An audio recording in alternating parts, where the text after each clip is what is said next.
Hence, I can confirm that we are now quorate and we will continue. And I will now recognize the secretary.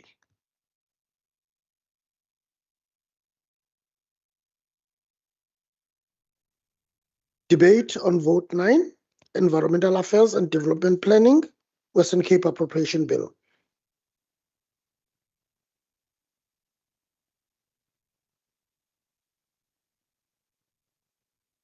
I recognize the Minister, Minister Bradell. Thank you, Honourable Premier, Honourable Ministers, Honourable Members of the Provincial Legislature. Speaker, thank you for the opportunity to present the budget for the Department of Environmental Affairs and Development Planning and the entity Cape Nature for 26-27 today. This budget is framed within the context of unprecedented pressure on our natural environment in an increasing polarized world.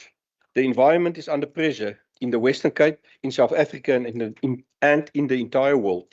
We are experiencing this as droughts, floods, wildfires, and an increased intensity of these events when they occur. Speaker, these global environmental challenges are currently being drafted by powerful nations that have returned to military power and aggressive trade tactics to shape a new world order that is unfolding as we speak. What this political and economic reality will look like is anyone's guess. But what is very clear is the fact that our environmental challenges will not disappear. This is reflected in the World Economic Forum's 2026 Global Risk Report, which finds that the number one short-term risk we face now is geoeconomic confrontation and state-based armed conflict. But the longer-term risk, the global risk, remain environmental in nature. Number one is extreme weather events, biodiversity loss and ecosystem collapse. Number two. Number three is critical change in earth systems. Number six is natural resource shortages. And number 10 is pollution. This is the background against which our environmental and development planning strategies and priorities must deliver for the residents of the Western Cape. My ministerial priorities for this term are growing our economy through spatial transformation and development facilitation. We want to create well-planned, inclusive urban and rural areas that attract investment, stimulate job creation, and drive economic growth. Ensuring accountable local government that deliver the services our residents deserve. I am working very hard to see that we strengthen municipal governance, improving service delivery, and building sustainable infrastructure. Future-proofing our province through improved disaster and climate change resilience, we must mitigate the impact of climate change, extreme weather events, and environmental degradation. I want to thank HOD Gerber and his entire team for the hard work that has gone into the alignment within programs and projects to achieve a strategic position where the department's mandates and the administration's priorities are streamlined and coordinated. Speaker, the department's budget for 2026-2027 is 746.2 million rand. Over the medium term, we are budgeting 769.1 million rand for 27-28 and 798.2 million rand for 28-29.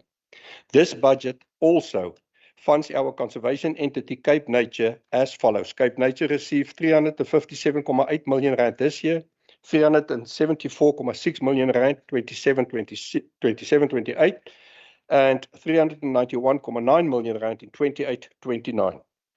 Speaker, our commitment to our strategic goals is reflected in the following earmarked allocations for this financial year. Our regional socio-economic RCEP received 18.4 million rand. The RCEP program continues to deliver practical support to municipalities that with facilities for poor communities and helping them to plan for social economic challenges. Highlights of the current financial year is the work in Riversdale, Swellendam and Veldrif on safe pedestrian walkways, recreation facilities and LED units. For the new financial year, we have 17 projects approved across the province, including several local area planning works, such as a plan for the main street in Laingsburg, where the N1 goes through to improve the look and feel and unlock economic opportunities. In Witzenberg, we are assisting the municipality to plan for informal settlements. We also have a project scheduled to explore the possibilities offered by the latest technology to identify and quantify the growth patterns of our towns and informal settlements on a regular basis, utilizing satellite images. This technology can then be transferred to smaller municipalities that do not have the capacity to acquire it themselves. We will invest 1.1 million rand in additional housing market studies. The department is allocated 3.5 million rand for high efficiency in environmental impact assessment. The department's allocated 5.2 million rand towards supporting the green economy ecosystem businesses and facilitate the uptake of green technology. The focus will be on energy and water in this regard. We will invest 13.6 million rand to our air quality monitoring stations. 1 million rand will go towards the implementation of natural-based solutions for water quality improvement. Additionally, another 1 million rand will go towards the joint project with the Department of Local Government to develop municipal ecological infrastructure investment plans. 2.7 million rand will be invested in the development of township economic growth strategies, action plans, and frameworks. The department, together with the Department of Economic Development and Tourism and the Western Cape Economic Development Partnership, are working together to pilot 2 township action plans, TAPs, in this province.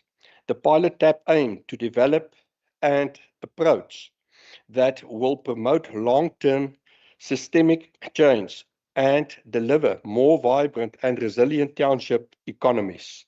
Mossel Bay Municipality was invited to partner in the development, and the first TAP in KwaNakatulu was selected as a pilot. Speaker, Cape Nature plays a central role in safeguarding the Western Cape ecological infrastructure. The Cape Floristic Region is one of 36 recognized global biodiversity hotspots. These hotspots are regions that have high levels of biodiversity, but that are also the most threatened reservoirs of plant and animal life on Earth. Healthy and resilient ecosystems are essential to sustainable life and economic growth and must be actively protected, managed, and restored. When considering the importance of biodiversity, it is all the more impressive to note that Cape Nature is the custodian of a conservation estate of more than 1 million hectares in the Western Cape. I am pleased to see that Cape Nature again aims to add another 5,000 hectares to our conservation estate this year. Speaker, the following earmarked allocations for Cape Nature demonstrates the entity's focus area. Cape Nature received 43.9 million rand for infrastructure upgrades and scheduled maintenance. The 26-27 financial year will also see the commencement of several strategic infrastructure projects, including solar installation, refurbishment of overnight facilities, upgrade to visitors' amenities, restoration of water and sanitation systems, and the construction of a new boardwalk in Stony Point. These investments are designed to support conservation and economic outcomes simultaneously, while strengthening the entity's operational and financial sustainability over the medium term. Cape Nature received 30.4 million rand for disaster prevention measures, such as wildfire management and flood management. Cape Nature will also invest 32 million rand in its extended public works program this year. Cape Nature has shown how to use the EPWP and to make a real difference in the lives of people. Cape Nature offers a 3-year contract instead of a 1-year contract, and it goes hand in hand with training and opportunities to climb the ladder of employment. Elizabeth Moggot used this opportunity to complete high school. Tambisa Mokena has already completed his 3rd degree. Honourable Chairperson, I want to thank Cape Nature's board as well as their CEO, Dr. Ashley Naidu, and his entire team for the excellent work they do. Cape Nature is one of the best examples in South Africa of the value a state-owned entity can unlock, but only if it is managed with skills and integrity. Speaker, during this year ahead, the Department of Environmental Affairs and Development Planning will also continue with the leading work it does on several key strategies and policy frameworks that are essential to deliver on our vision for the Western Cape province. The Western Cape Climate Resilience Strategy Vision 2050. This is the provincial government's overarching policy framework to guide how the province mitigates and adapts to climate change.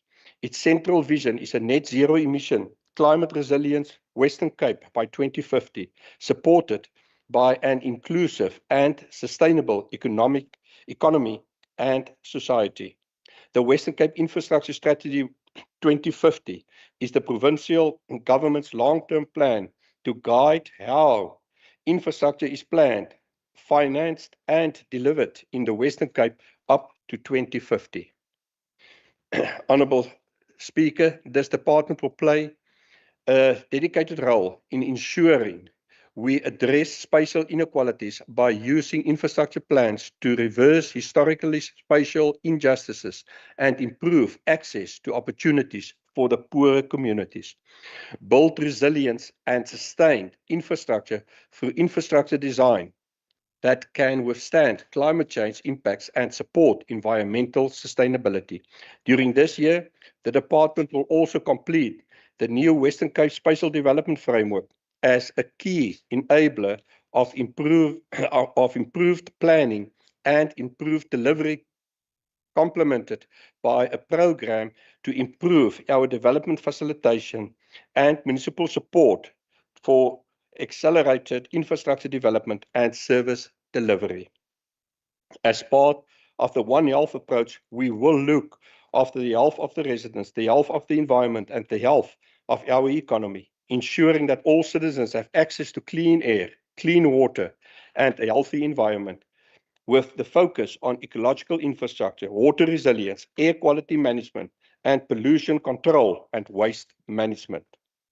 Speaker, progress on these and many other policies, strategies, and local frameworks are only possible if we have a dedicated and professional staff component. As such, cost of employment is budgeted at 297.1 million in 26-27, 300 always tired Mhm. because for this past 2.5 months, 3 months, I've been doing everything at home. Everything. Washing, cleaning, Uh, cooking. mm.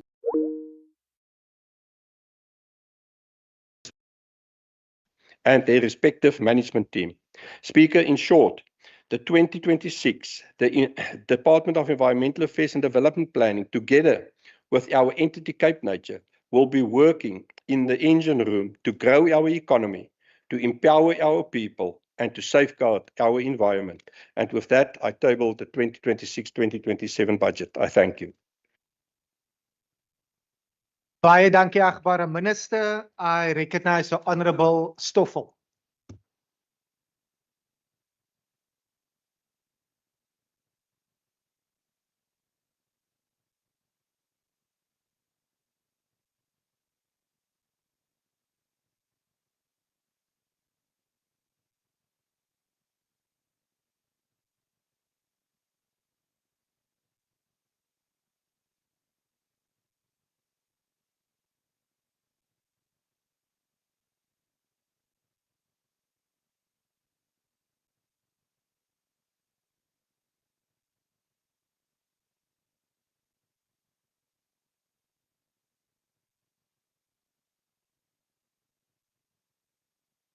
Thank you, Deputy Speaker. As we rise the debate, the budget vote for environmental affairs and development and planning, we must begin to accept a simple truth. The climate crisis is no longer a distant threat. It is present reality, shaping how we plan, how we build, and how we sustain livelihoods across the province. Unfortunately, the truth has not sunk into the DA officials. The department itself acknowledges that climate resilience is now a key driver of demand. Municipalities and economic sectors increasingly require technical and advisory support to integrate climate risk information into infrastructure planning, land use management, and development decisions. This is a welcome recognition. However, acknowledgement without institutional strengthening is insufficient. At a time when climate governance is becoming more complex and urgent, the province have yet to fully institutionalize independent environmental oversight. The absence of dedicated environmental commissioner reflects a gap between policy ambition and governance capacity. If we are serious about embedding climate resilience across all sectors, then we must also be serious about strengthening accountability, coordination, and oversight. Turning to the budget itself, we note that nearly 48% per percent of the department allocation is directed to Cape Nature, increasing from 357 million to over 391 million over the MTEF. Whilst biodiversity protection is critical, such as an insufficient concentration of resources demands demonstrable returns. Conservation cannot be measured only in hectares protected. It must also be reflected in expanded access, community benefits, and climate resilient outcomes. Too often, conservation funding risks becoming disconnected from the lives realities of communities, particularly those next to protected areas. If this investment does not translate into jobs, skills development, and local economic opportunities, then it reinforces exclusion rather than advancing shared environmental stewardship. Equally concerning is the structure of the department's expenditure. Compensation of employees account for approximately 76.5% of the total allocation. This is even extraordinarily high ratio, especially in a context where service delivery pressure continue to grow. A budget so heavily weighted towards personnel must demonstrate clear improvement in delivery capacity, yet we continue to see gaps and implementation and coordination. This budget also doesn't make provision in terms of these same employees of Cape Nature when they got injured on duty. Take note, Mr. Predel. This raises deeper concern about workforce planning. Persistent vacancies alongside historical unspending and compensation of employees suggested that the issue is not simply the size of the budget, but how effectively is it managed. When posts remain unfilled and funds are reallocated, the result is weakened the state. Once that is less able to respond to environmental risk and less capable of supporting municipalities. Water security remains one of the most pressing challenges facing the province. Ensuring that water is available, accessible, and sustainable is fundamental, not only to human well-being, but to economic stability. Yet, many municipalities continue to raise drought conditions with limited technical and financial capacity. In this context, the department must play a fair, more effective and coordinated role in supporting local government. Without this, our commitments and resilience risk remaining talking points. We also noted that the allocation linked to the early retirement and voluntary exit program, whilst this may provide short-term physical relief, it must be accompanied by a clear strategy to retain critical skills and ensure institutional continuity. A reduction in personnel costs cannot come at the expense of institutional memory and technical expertise. In the increase of nearly 25% in Program 1, administration further highlight the need for balance. Administrative growth must not outpace service delivery impact. At a time when communities face the direct consequences of climate change, resources must be prioritized towards programs that deliver tangible environmental and developmental outcomes. The green economy must become a vehicle for inclusive growth, supporting small enterprises, creating jobs, and strengthening water and energy resilience, particularly in vulnerable municipalities. Similar Program 4, which focus on environmental quality management, plays a critical role in regulating pollution, managing waste, and protecting air quality. However, without sufficient staffing and enforcement capacity, even the strongest policy will fail to achieve their intent to outcome. In the Program 5, where biodiversity and conservation management dominate, the reliance on Cape Nature once again underscore the importance of robust oversight. Public funds must translate into measurable biodiversity outcomes, but also into expanded opportunities for communities to participate in and benefit from conservation's efforts. Yet perhaps the most telling allocation in this budget is also the smallest: environmental education, community awareness, and public employment programs receive less than 2 million. This is deeply concerned because without public participation, without community ownership, and without environmental awareness, our climate response will remain incomplete. This budget failed to meet the challenges faced by the province. It reveals critical imbalances between administration and implementation, between conservation and inclusion, and between ambition and excusing. If we are to build a climate resilient province, we must move beyond plans and allocations. We must build a capable department, strengthen our capabilities, ensure that every rand spent delivers real environmental and social value. Unfortunately, this budget does not give us confidence in delivering a climate resilient province. And ultimately, this budget reflects a pattern we have seen repeatedly under the Democratic Alliance administration in the Western Cape: a preference from form over substance and for compliance over transformation.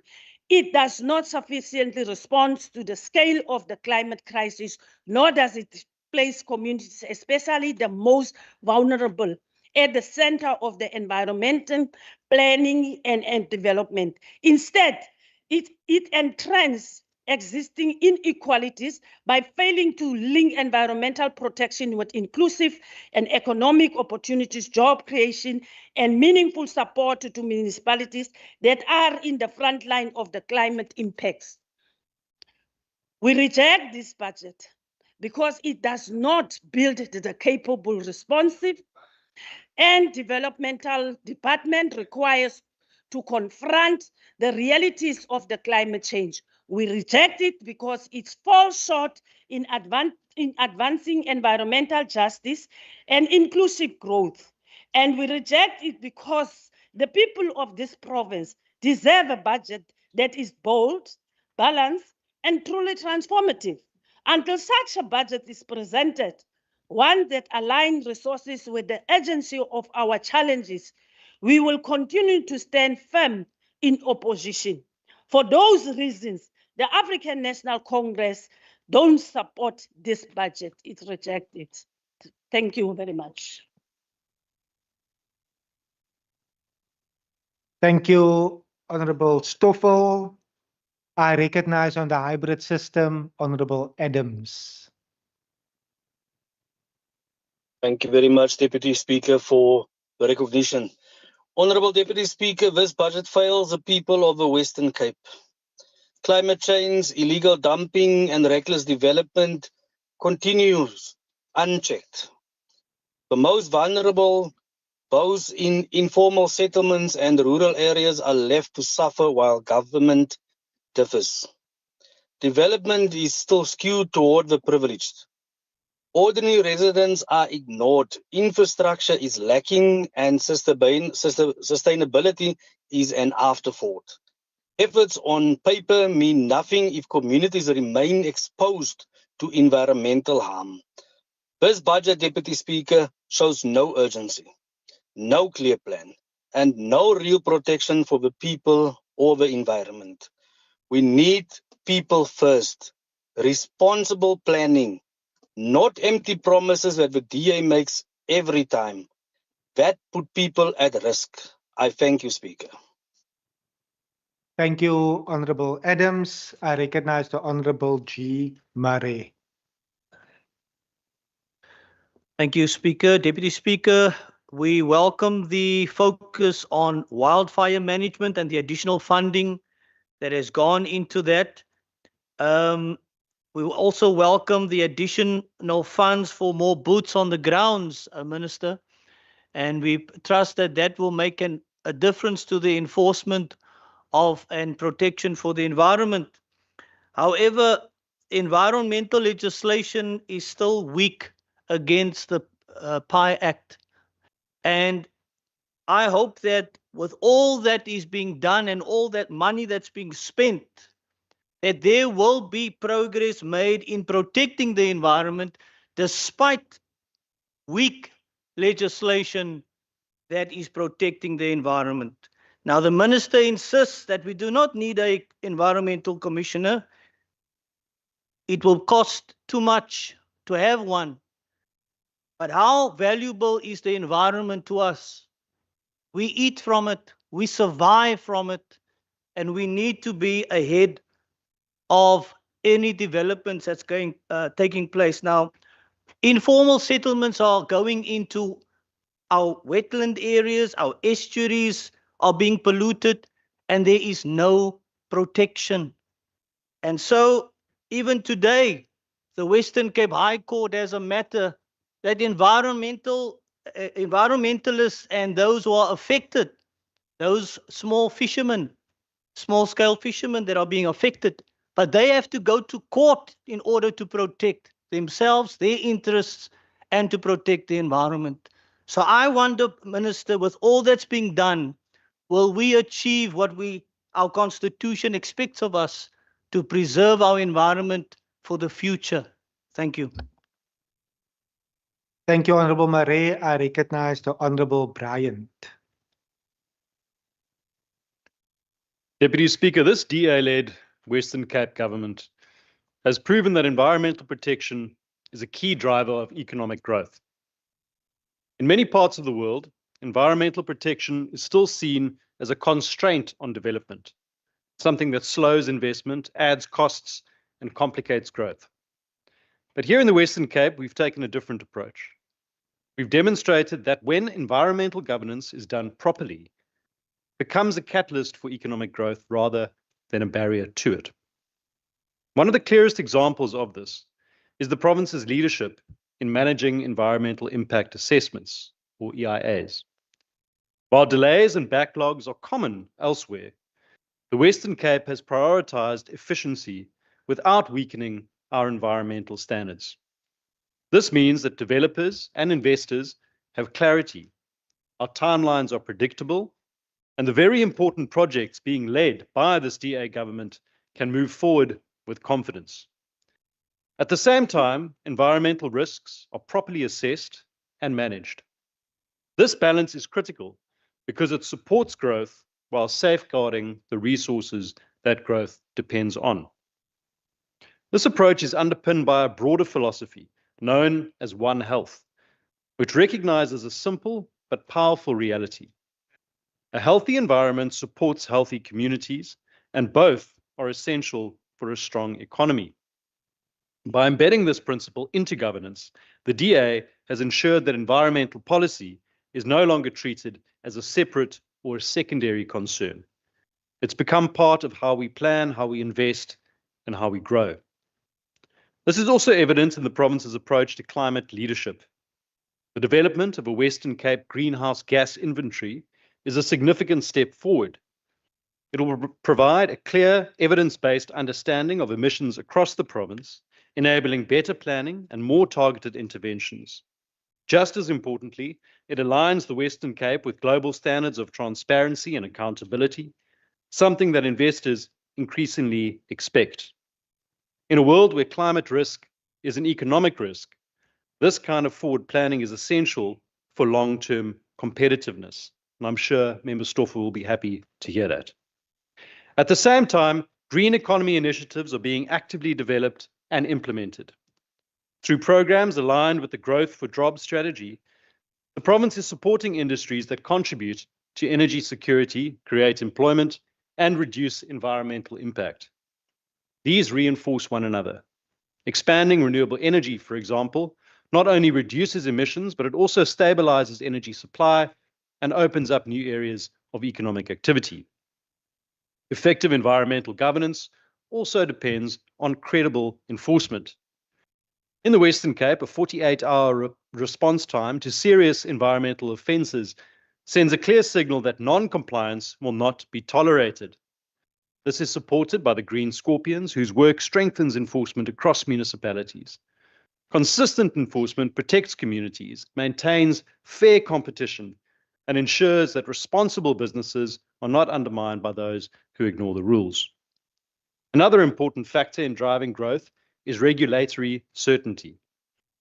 The Western Cape has worked to create a predictable and efficient system for processing environmental applications, with a strong focus on meeting performance targets.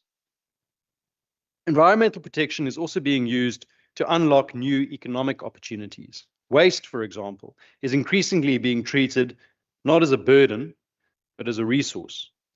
By supporting recycling, reuse, and waste-to-value initiatives, the province is helping to grow small businesses, stimulate innovation, and create jobs.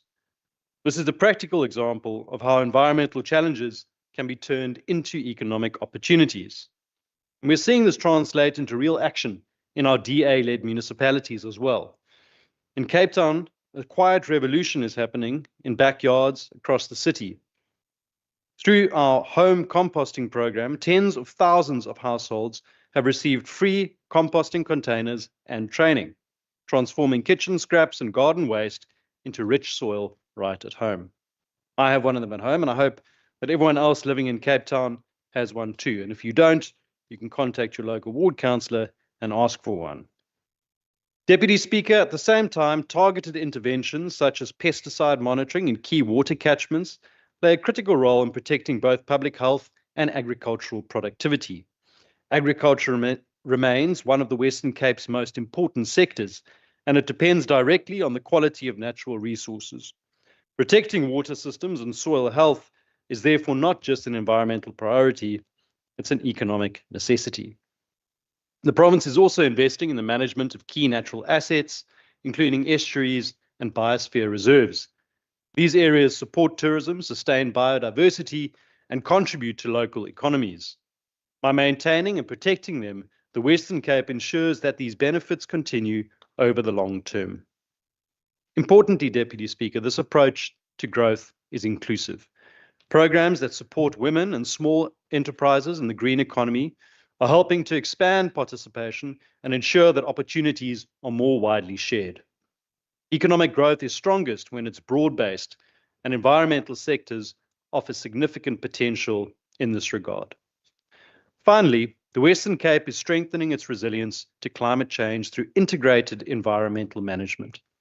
Initiatives such as the catchment to coast approach focus on maintaining the health of entire ecosystems, This includes clearing invasive species, maintaining ecological infrastructure, and enforcing environmental regulations. These actions protect water security, reduce disaster risks such as fires and floods, and preserve the biodiversity that underpin key industries. All of these examples point to a single conclusion. Environmental protection, when approached strategically, isn't a cost to the economy, it's an investment in the economy. And it lays the foundation for sustainable long-term growth. The DA-led Western Cape government has recognised this reality and acted on it. By aligning environmental stewardship with economic strategy, this government has built a model of governance that is both practical and forward-looking. It's a model that proves that growth and sustainability are not in conflict, but are in fact mutually reinforcing. The DA supports Vote 9 and thanks Minister Burdell and his team for all their fantastic work. Thank you.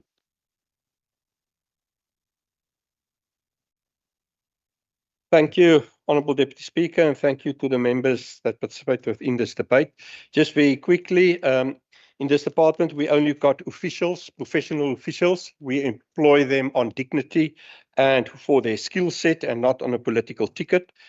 Secondly, to the Honourable Stoffels, we will always be, the compensation percentage will always be high because we don't have machines that can do EIAs, etc. It's the nature of this department. It's professional people, it's people with a certain skill set.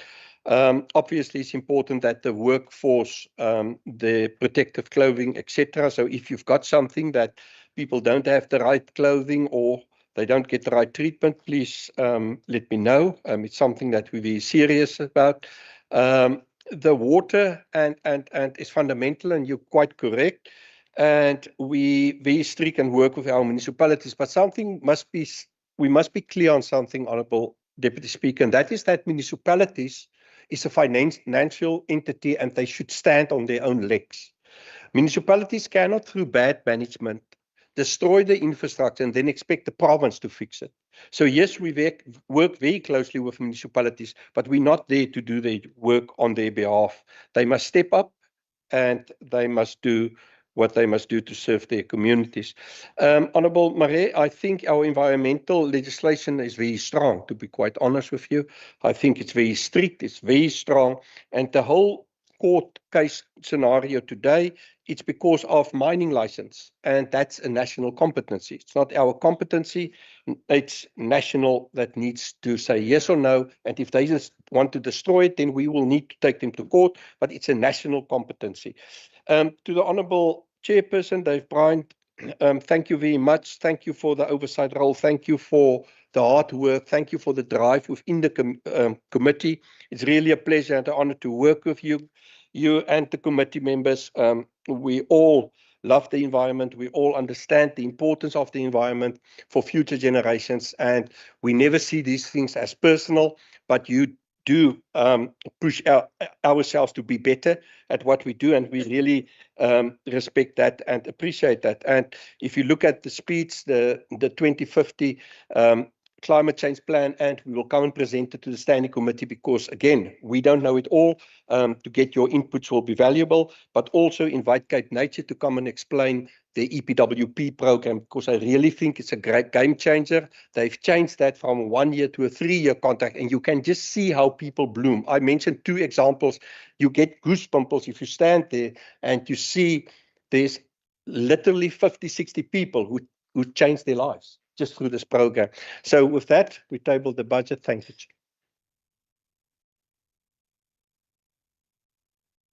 Thank you, Minister. That concludes the debate on the vote. We proceed now, and I recognize the Secretary.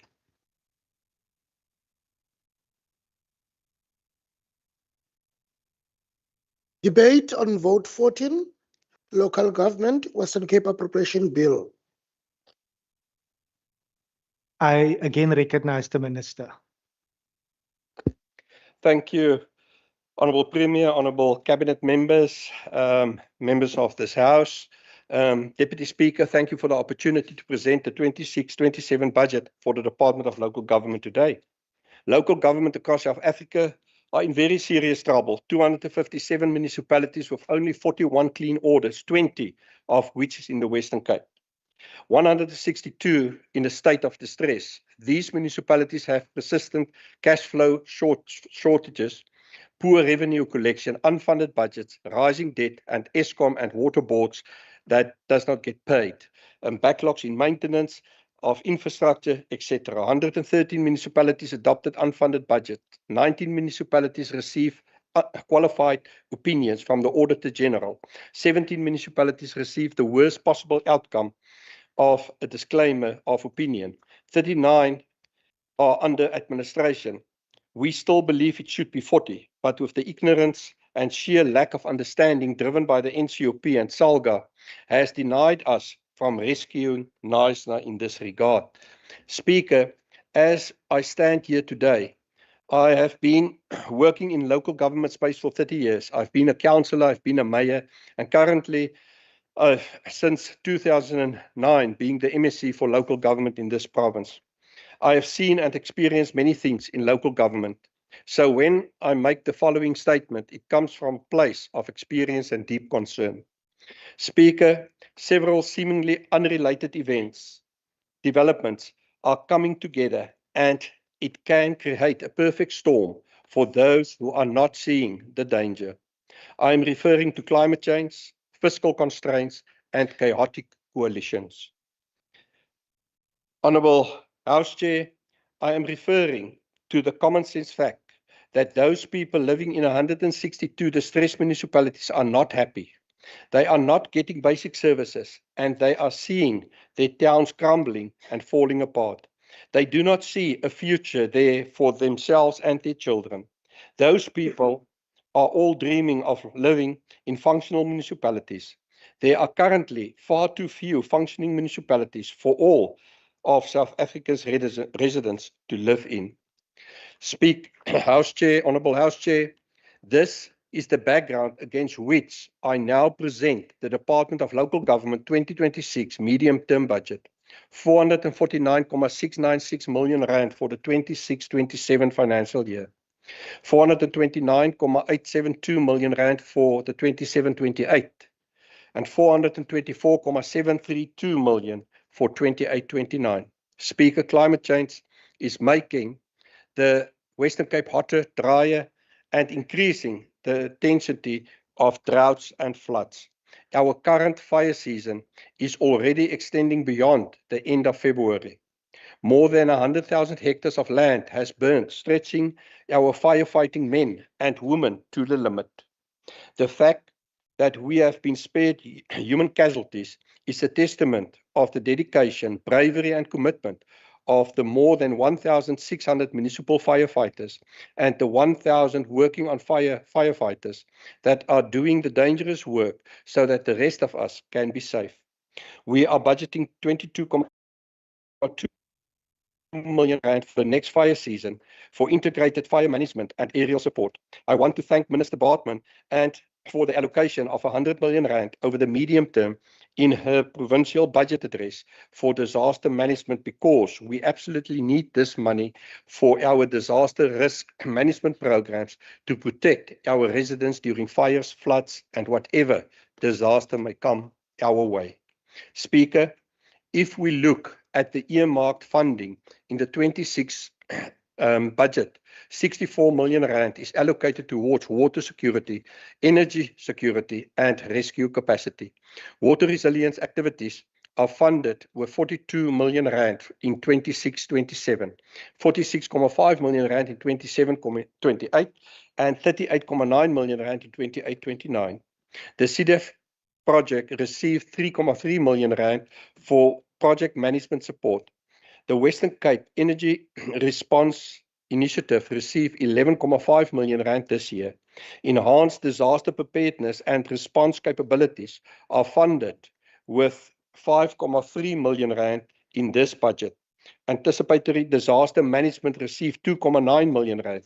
This includes funding for alien plant identification and satellite technology, flash floods and wildfire risk modeling, and the development of a priority hazard model, capacity building, and technical communication infrastructure. House Chair, because we know it is getting hotter and drier, and because we know more people are coming to our province, and because we know that we need water security and economic growth, we have developed a plan. The Western Cape Water Resilience 2025 to 2035 sets several quantifiable targets to ensure long-term water security for households, agriculture, business, and ecosystems in the province. The main targets of this strategy are increase water supply by securing an additional 310 million cubic meters of water per year through new sources such as groundwater, water reuse, desalination, and ecological restoration. Reduce water demand by saving 40 million cubic meters of water annually through water conservation and demand management measures, such as efficiency improvements, leak reductions, and behavior change.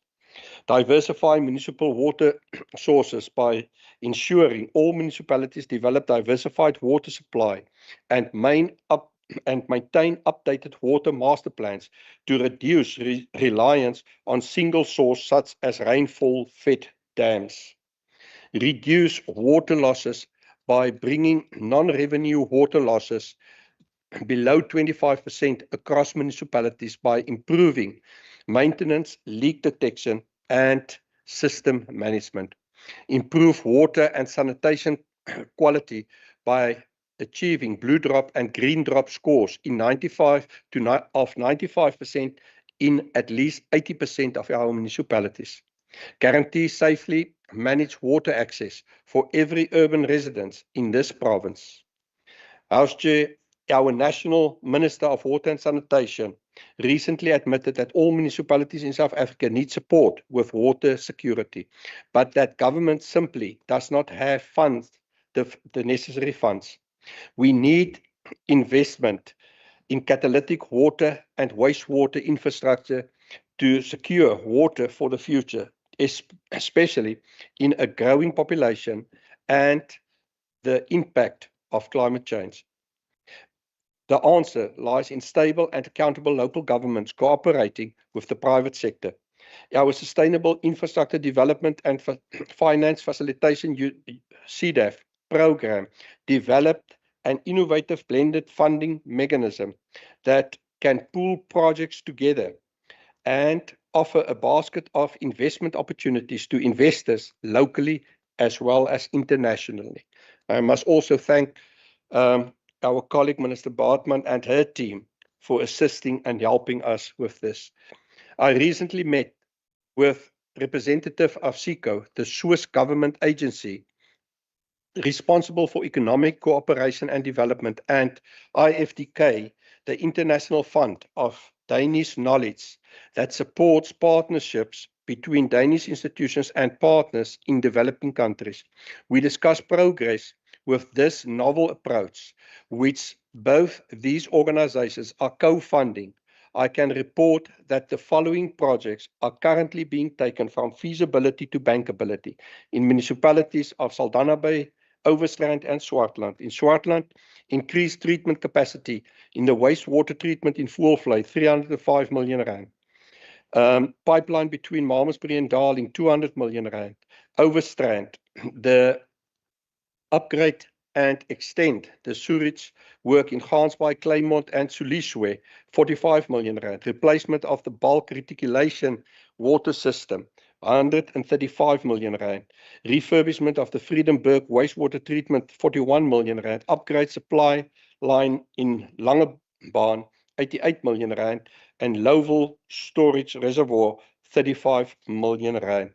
Speaker, the municipalities involved have all signed a memorandum of understanding which commit them to work together.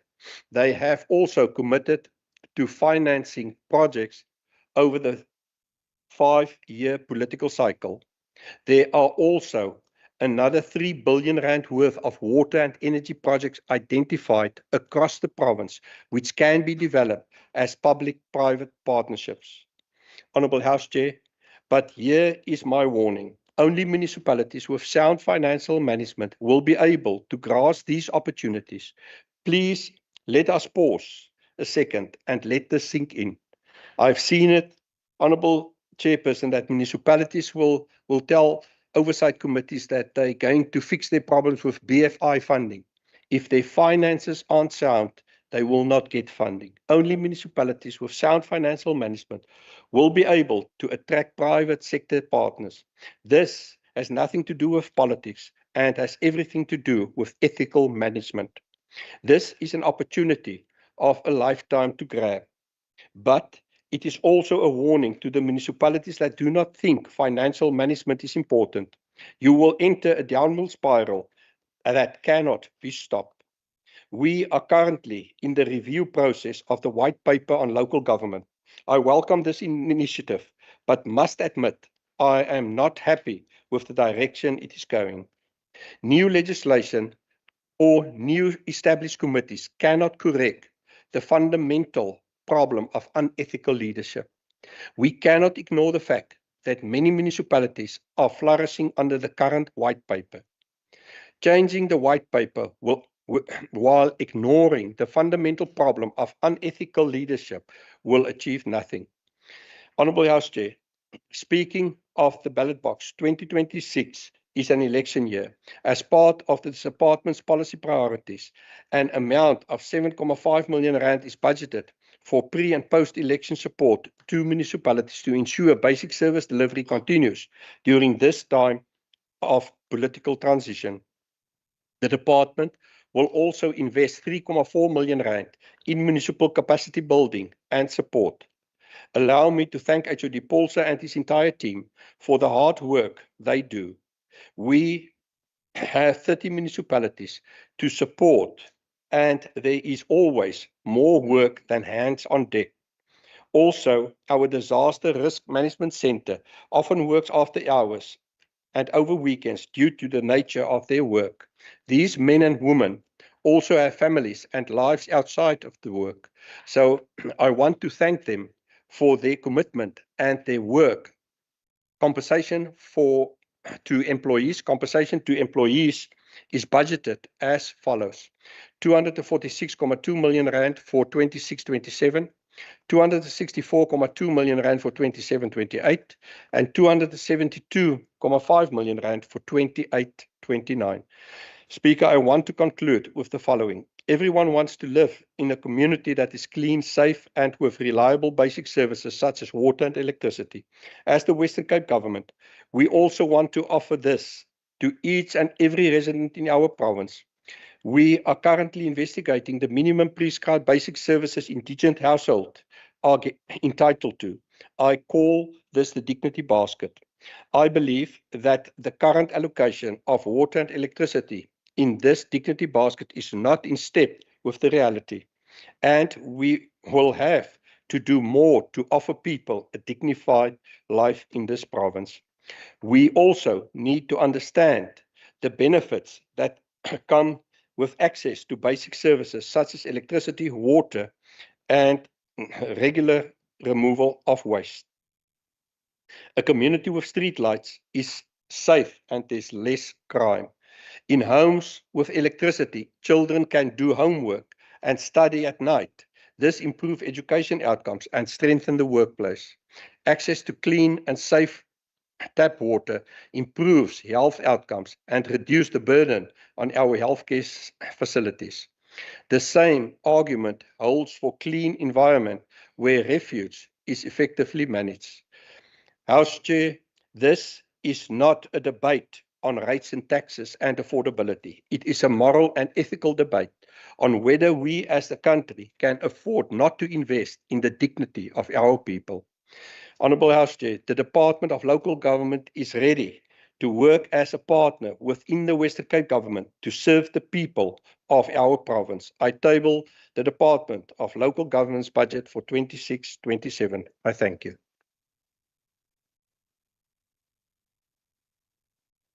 Thank you, Minister. I now invite Member Stoffels.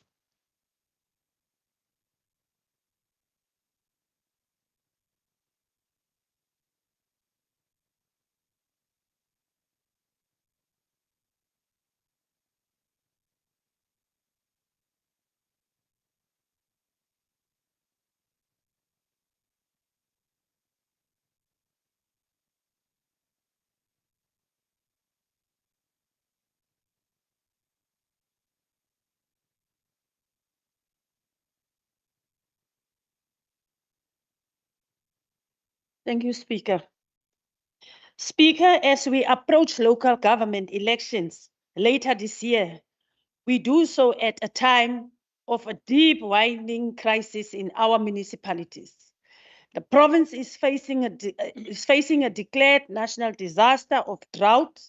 Municipalities such as Beaufort West, Knysna are battling failing in outdated bulk water infrastructure.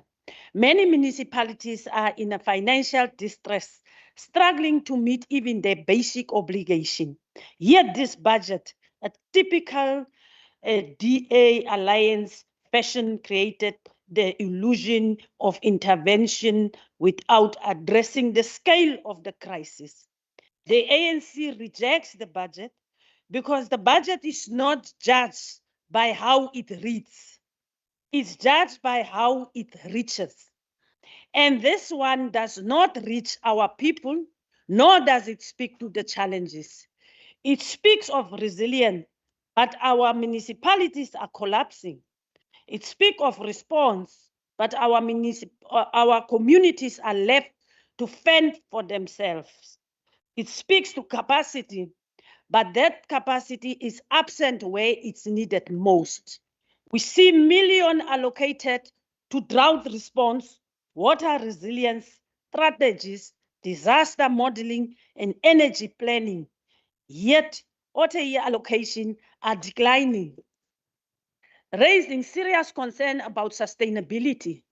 This means that just as the crisis deepens, the support of municipalities weakens. The burden is quietly shifted into already struggling municipalities with no clarity of which support functions will be cut and scaled down. The so-called Western Cape Water Resilience Strategy fails to confront the life reality of communities, farmers, and businesses. It does not adequately address the crisis of aging, damaged, and collapsing infrastructure in municipalities, once again, like Beaufort West, like Knysna, and so forth. Water resilience cannot exist where infrastructure is failing. Speaker, the reality is that water crisis in the Western Cape is not only about drought, it's about a systematic failure. It is about a systematic failure in managing and maintaining water resources. Evidence show that inland water resources across the province, which are critical for drinking water, agriculture, and ecosystem sustainability, are in decline. The province continues to face a persistent water deficit driven not only by climate pressure, but by weak regulations, poor compliance, and inadequate long-term planning. What does that tell us? Is simple. The crisis is not natural. It is governance related. Municipalities are failing to maintain infrastructure, to protect water resources, and to enforce regulations and to ensure sustainability. Aging system infrastructure collapse and lack of investment in inland water resource management are compounding the problem. So when these governments speak about resilience, it avoids confronting its own failure to fix the fundamentals. Equally concerning is a disaster management. Where are we already witnessing in the growing impact of climate change through increasing droughts, fires, extreme weather events? Yet smaller municipalities remain under-resourced, understaffed, and underprepared. Vacancies in disaster management structures persist, weakening reports capacity on the ground. Instead of building real capacity, the budgets lean heavily on technical language, modeling, satellites, frameworks. But when Shakespeare tears through informal settlements in Imizamo Yetu, in Hout Bay or Philippi, destroying homes overnight and leaving families with nothing, this government is nowhere to be found. There is no urgency in the matter. Speaker, I think it was the MEC of Treasury, MEC Deirdre Bartman, who said at some stage that a budget is the best way to see if a government cares, as if requires them to put money where their mouth is. Unfortunately, this budget shows how little the DA cares. They, in the first place, they choose the metros. They choose political convenience area. They choose visibility over vulnerability. And in doing so, they abandoned rural municipalities and chose in distress. This is not care. This is political allocation. It reflects a government that continues to serve in a minority while neglecting the black and colored majority. The department speaks of supporting good governance, yet there are no meaningful incentives for municipalities that perform well, no adequate consequences for those that fail. At the same time, there is little assurance that infrastructure grants are used effectively despite widespread challenges of mismanagement and decay. Speaker, this budget has rising allocations in compensation of employees without clarity on whether this reflects actual capacity improvement or simply wage adjustment. Vacancies persist while funds are relocated, pointing to weak planning and poor institutional management. As of 31st of March 2025, this department had 42 unfilled vacancies. Speaker, 42. So where is the efficiency in filling these vacancies? We need to ask these questions because we know how they will twist the narrative. Even where there are increases, such as funding linked to traditional council or expanded internship programs, there is little clarity on impact. This allocation risks becoming box-ticking exercise rather than meaningful interventions that strengthen governance and build long-term capacity. Training budgets are increasing and the number of interns is rising significantly, and yet there is no clear pathway linking these programs to permanent employment or improve municipal performance. Without measurable outcomes, this initiative remains disconnected from the real challenges faced local government. Meanwhile, municipalities lack any meaningful response to substance abuse, while communities remain trapped in a cycle of crime and violence, with hundreds of murders recorded in a single month. This is in the live reality of our people. So we must ask again, who is this budget for? Because it is not for those in informal settlements. It is not for the rural communities. And it is certainly not for the municipalities that are struggling to stay afloat. This budget is not for all.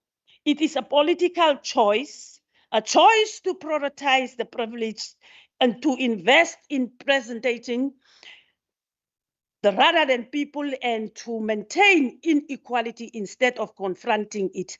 It creates the illusion of progress whilst the conditions of the ground continues to deteriorate. This shows the priorities of the Democratic Alliance, not the interests of the people of the province. And we refuse to endorse a budget that turns it back to those who need the state the most. We reject it because our people deserve a government that intervenes when municipalities collapse, that rebuild failing infrastructure, that confront crime and decay with urgency, and that allocates resources based on the need, not political convenience. They deserve a government that is present, capable, and accountable. These budgets fall short of that responsibilities. And therefore, for that reason, the African National Congress reject its budget. Thank you.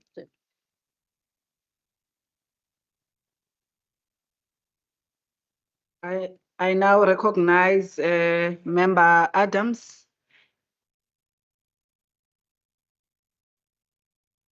Member Adams. Thank you, Honourable Speaker. Honourable Speaker, local government is meant to deliver basic services, clean water, functional sanitation, waste removal, safe roads, and responsive leadership. Yet under the DA, communities across the Western Cape continue to suffer daily failures. Burst pipes remains unfixed, sewage spills flow through our streets. Refuge collection is irregular and infrastructure crumbles. Knysna is a stark example. Under the DA leadership from 2006 to 2021, critical infrastructure failed catastrophically, leaving residents stranded, properties destroyed, and recovery slow and poorly managed. Residents are frustrated and ignored. Complaints go unanswered. Promises go unfulfilled. The DA speaks of good governance, but we see poor planning, weak financial management, lack of accountability. The inequality is glaring. Wealthy areas get proper maintenance, while townships and rural communities are left to deteriorate. Water outages, slow leak repairs, and rising tariffs without improved services show that under the DA, service delivery is a privilege, not a right. Honourable Speaker, in this challenging economic environment, this budget must also provide more support for indigenous households to ensure access to basic services for those who can least afford failures. Municipalities need proper resourcing, oversight, and accountability. Until the DA stops neglecting communities, residents will continue to bear the cost of failed leadership. En ons gaat hulle grond toe bring uit die pad uit. Salute ons Baizani. Thank you, Speaker.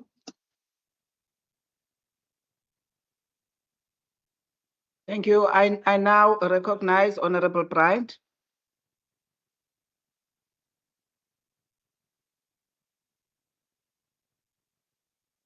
Thank you, House Chair.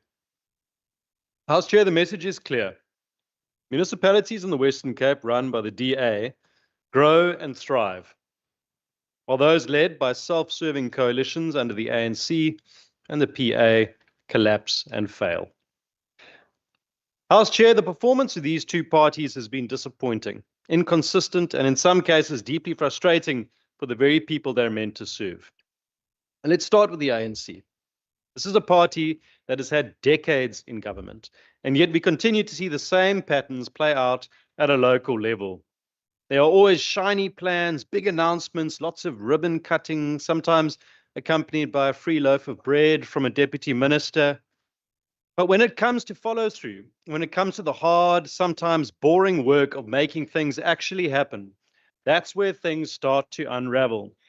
That's where you see leaders so out of touch with the people on the ground that they boast about being able to shower in hotels while residents go without water for months.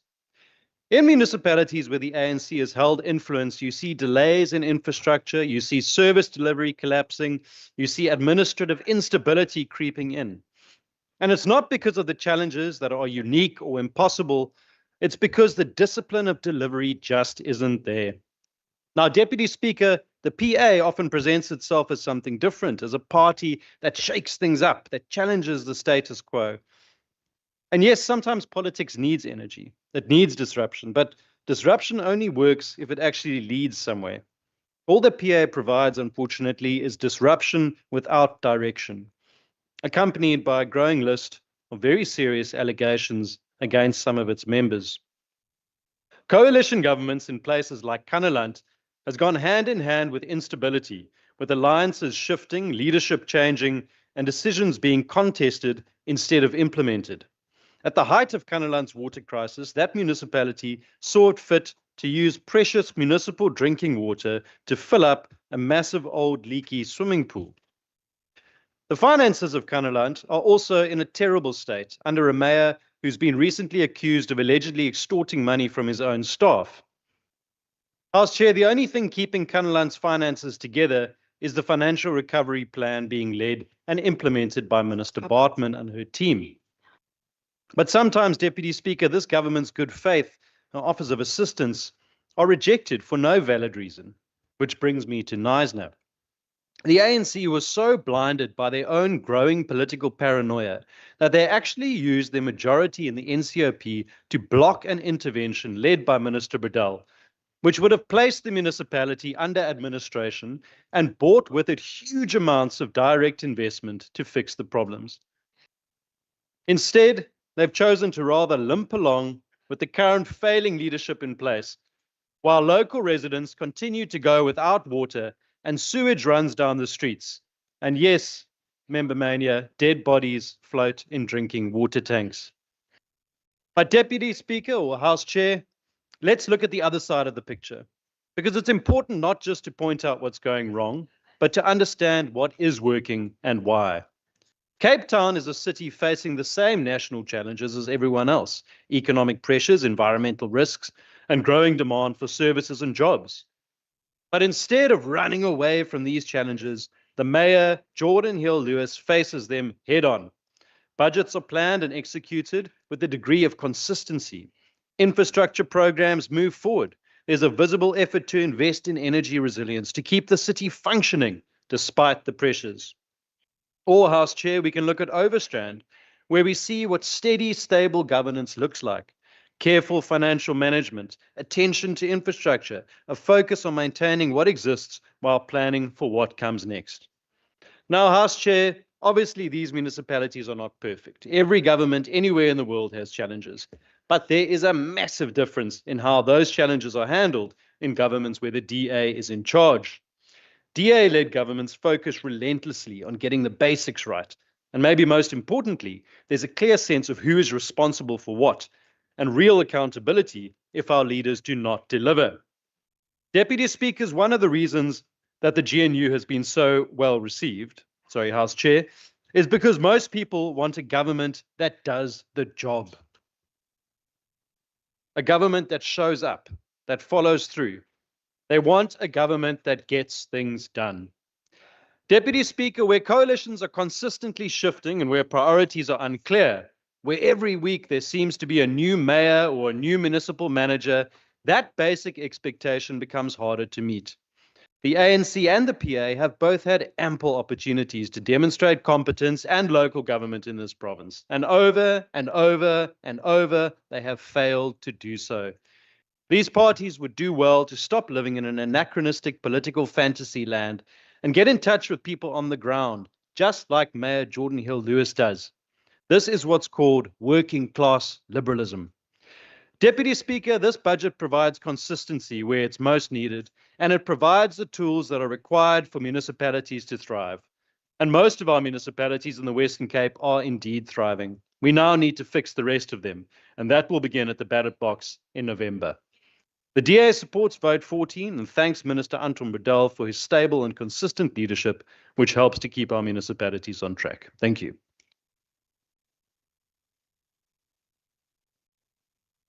Now recognize Honourable Minister. Thank you, Honourable House Chair. Honourable House Chair, thank you for the inputs from the members. To Member Stoffels, when she mentioned that our municipalities fall apart, she means the ANC municipalities fall apart. Die waterverliese van 50 tot 70% in ANC bestuurde munisipaliteite is een van daardie voorbeelde wat hulle, wanneer hulle in beheer is, dink hulle kan stemme koop met mense en dan weet hulle nie dat die langtermyn die water gaan opdroog en eintlik gaan dit teen hulle tel nie. Agbare House Chair, die Beaufort West verwysing en die ANC moet baie pas op waarna hulle verwys, want in hierdie huis sal ek baie ver wegbly van die woord Knysna. Ek sal baie ver wegbly van Beaufort West because we took over Beaufort West from the ANC, a total collapse municipality that you need to rebuild out of the ground. It's a low capacity municipality, so it will take time. It's going to take time. And if you look at, I'm a bit, I can't believe they even mentioned the name Knysna because they reject the 139 intervention. 6 months later, they may have phoned me and asked me, please come and help because this place falls apart. En was dit nie vir ons nie, hierdie provinsie nie, wat Desember gewerk het, toe hulle op vakansie gegaan het, nadat hulle plek het mekaar uitgeval het nie, was Knysna uit water uit. Nee, dit is nie ons verantwoordelikheid om water in die krane van 'n huis te kry nie, dis 'n munisipale verantwoordelikheid, agbare Speaker. And that is why the ANC cannot govern.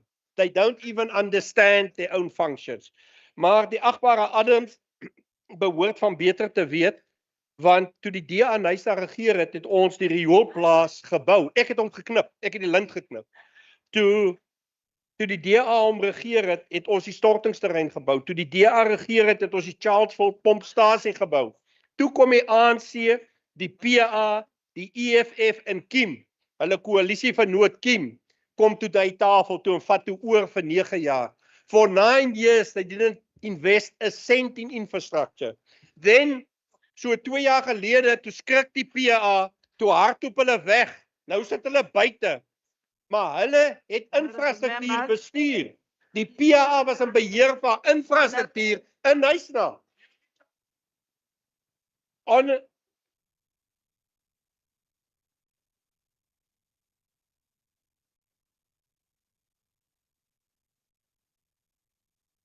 Honorable Minister, can I plead with both sides of the House to allow the Minister to speak? Honorable House Chair, thank you. Honorable House Chair, so I will stay far away if I am in the ANC and PA and EFF from the word Nyasa, because it's a complete failure. Our department is there today to try and save Nyasa. And it's going to take hard work and it's going to be a long road to recovery. But Honourable Chair, let's not waste time. Thank you to the Honourable Chairperson of the Standing Committee. Again, your oversight role, our interaction, the questions you ask, it all helps us. Yeah, sometimes we get a bit irritated with, because it's a lot of work, but that's your role, that's your function, and we respect that, and we're very grateful for that. You keep us all sharp. Aan my kantoorhoof Marius de Rand, baie dankie vir jou leiding en bystand, en ook aan Magdalene met haar aftrede. Mag die Here jou seën. Dankie.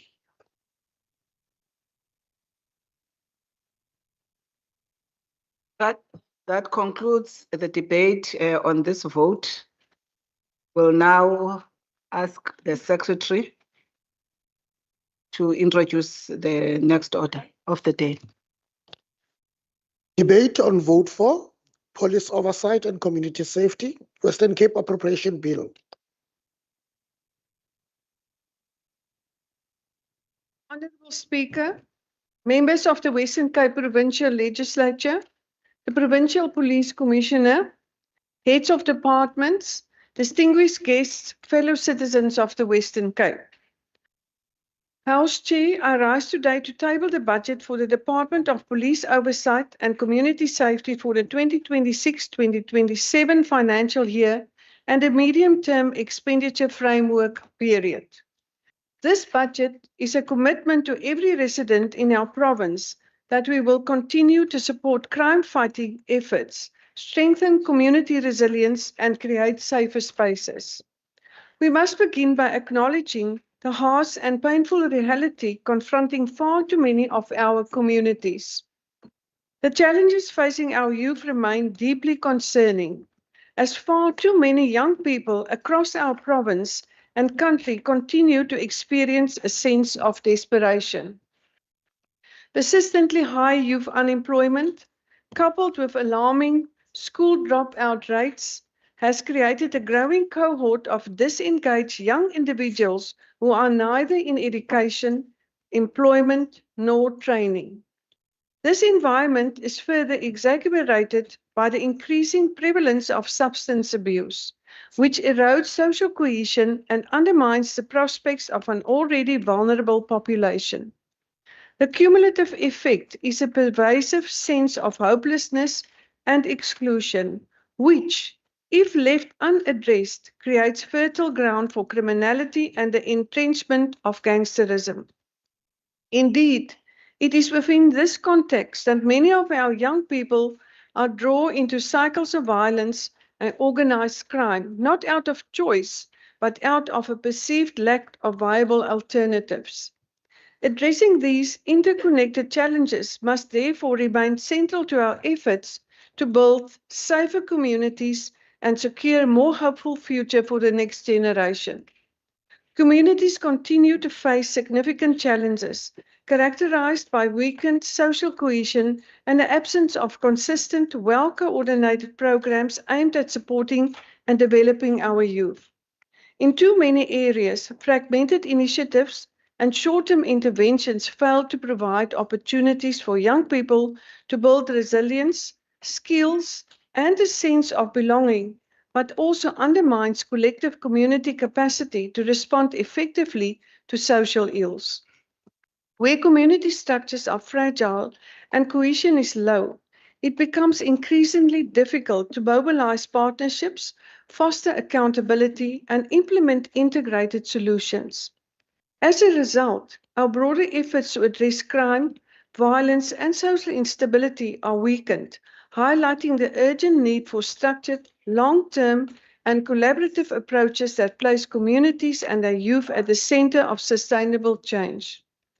These persistent safety challenges require a whole of society and a whole of government response that transcends each government institution mandate, fragmented programs, and promotes integrated planning, coordination, and delivery of safety and development interventions. The Western Cape continues to experience high levels of violent crime, with gang-related killings remaining one of the most significant contributors to murder in our province. Nowhere is this more evident than on the Cape Flats, specifically in communities such as Mafuleni, Kraaifontein, Mitchells Plain, Nyanga, Delft, Guguletu, Kalisha, and Philippi East, where residents are too often caught in the crossfire of gang conflict. Communities are living in constant fear. Gang violence continues to be driven by turf wars, the proliferation of illegal firearms, drug trafficking, and intense socio-economic challenges. Young people, in particular, remain vulnerable and are continually drawn into cycles of violence, substance abuse, and criminality. At the same time, we are seeing increasing levels of organized crime, extortion, and community-level conflict, placing further strain on already stretched policing resources. Despite these challenges, we are pushing forward through targeted interventions, strong partnerships, and strategic investment. We are making a difference. House Chair, the reality is clear. The scale and complexity of crime in our province requires a coordinated, data-driven whole of government and whole of society response. And that is exactly what this budget seeks to enable. This budget strengthens our ability to address the root causes of violence, empower communities to take ownership of their safety, enhance law enforcement capacity, improve coordination across government and civil society. House Chair, we are steadily strengthening our existing programs and piloting new ones towards implementing the safety priority focus areas as outlined in the Provincial Strategic Plan. We understand that our role is more than just police oversight. Our department is therefore actively partnering with our sister departments, partners, and local communities to roll out early intervention and prevention programs. Through our community-level safety and development program, we will be piloting new and innovative projects aimed at empowering youth and strengthening families in targeted communities through trauma-informed interventions that address the root causes of violence. It supports parenting programs and family-based support, while prioritizing youth development through after-school activities, mentorship, and positive peer networks that divert young people from gangs and substance abuse. Some of the key interventions include rolling out the street coach program in high-risk locations, designed to mentor youth and children mediate conflict, identify early risk factors, and promote positive pathways. Delivery of structured trauma-informed youth holiday programs. This intervention, targeted at 5 to 15-year-old children, provides structured, supervised alternatives that directly address these inherent social risk factors. Establishing a team of youth social media safety ambassadors to engage their peers via social media platforms towards effecting social behavior change. We will also be working closely with the Department of Economic Development and Tourism toward delivering youth economic empowerment opportunities through skills development and entrepreneurship development interventions. The Chrysalis Academy continues to provide our youth with pathways away from crime and gangsterism, equipping them to make a meaningful and positive contribution to society. And I'm particularly proud that, in collaboration with the South African Police Service, 10 Chrysalis graduates have been placed at the SAPS garage as part of the EPWP contracts following graduation. These young people have since been skilled in vehicle wrapping and the application of decals on police vehicles. I was truly impressed by the quality of their craftsmanship. This led us to engage the Western Cape Department of Economic Development to support these graduates in transforming their skills into income-generating opportunities. Thank you, Major General Voskuil, and your team for this outstanding initiative. Through it, these young people are firmly on the path to becoming entrepreneurs. I now ask the following graduates present to please rise. Wanawe Siyabulela, Voyolweto, Sipesile, Sisa, and Sake.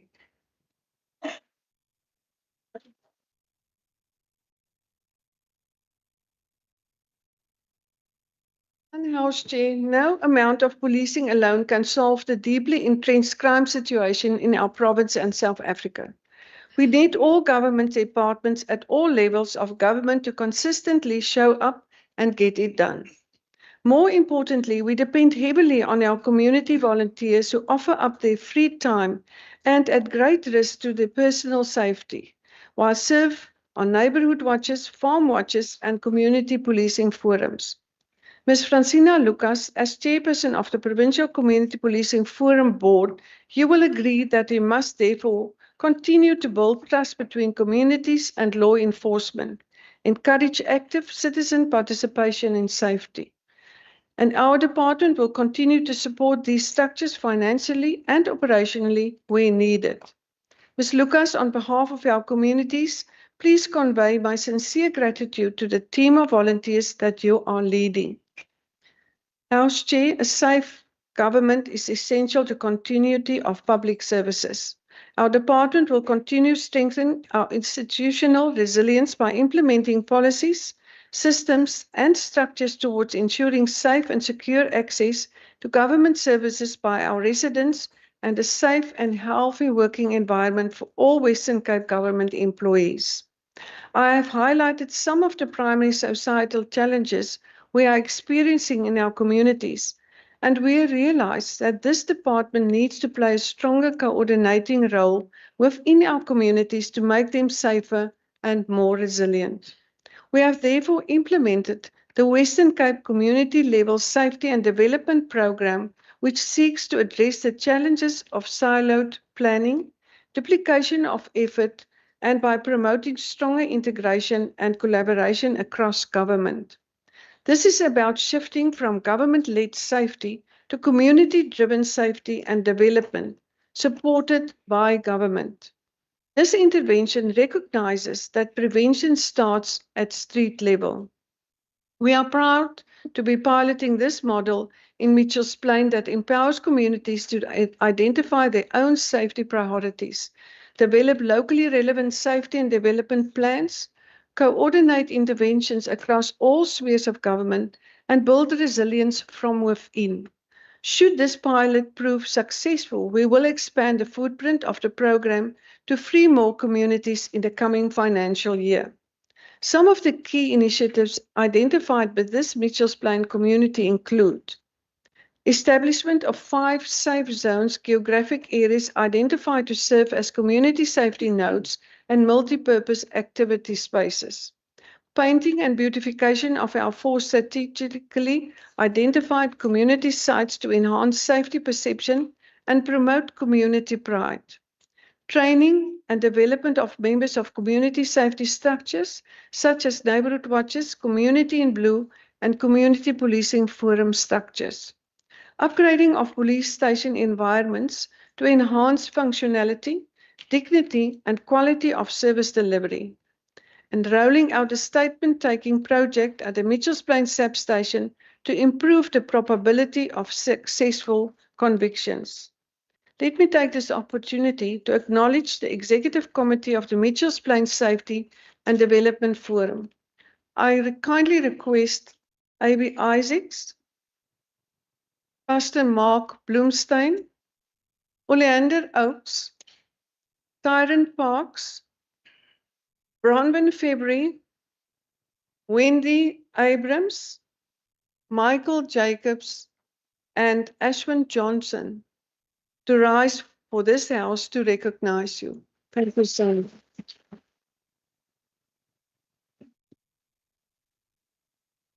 These ordinary citizens are stepping forward voluntarily to make sure that all interventions aimed at making Mitchells Plain safer and more resilient are done in an organized manner, bringing government, business, and civil society organizations together to make sure programs having the most impact are strengthened and supported.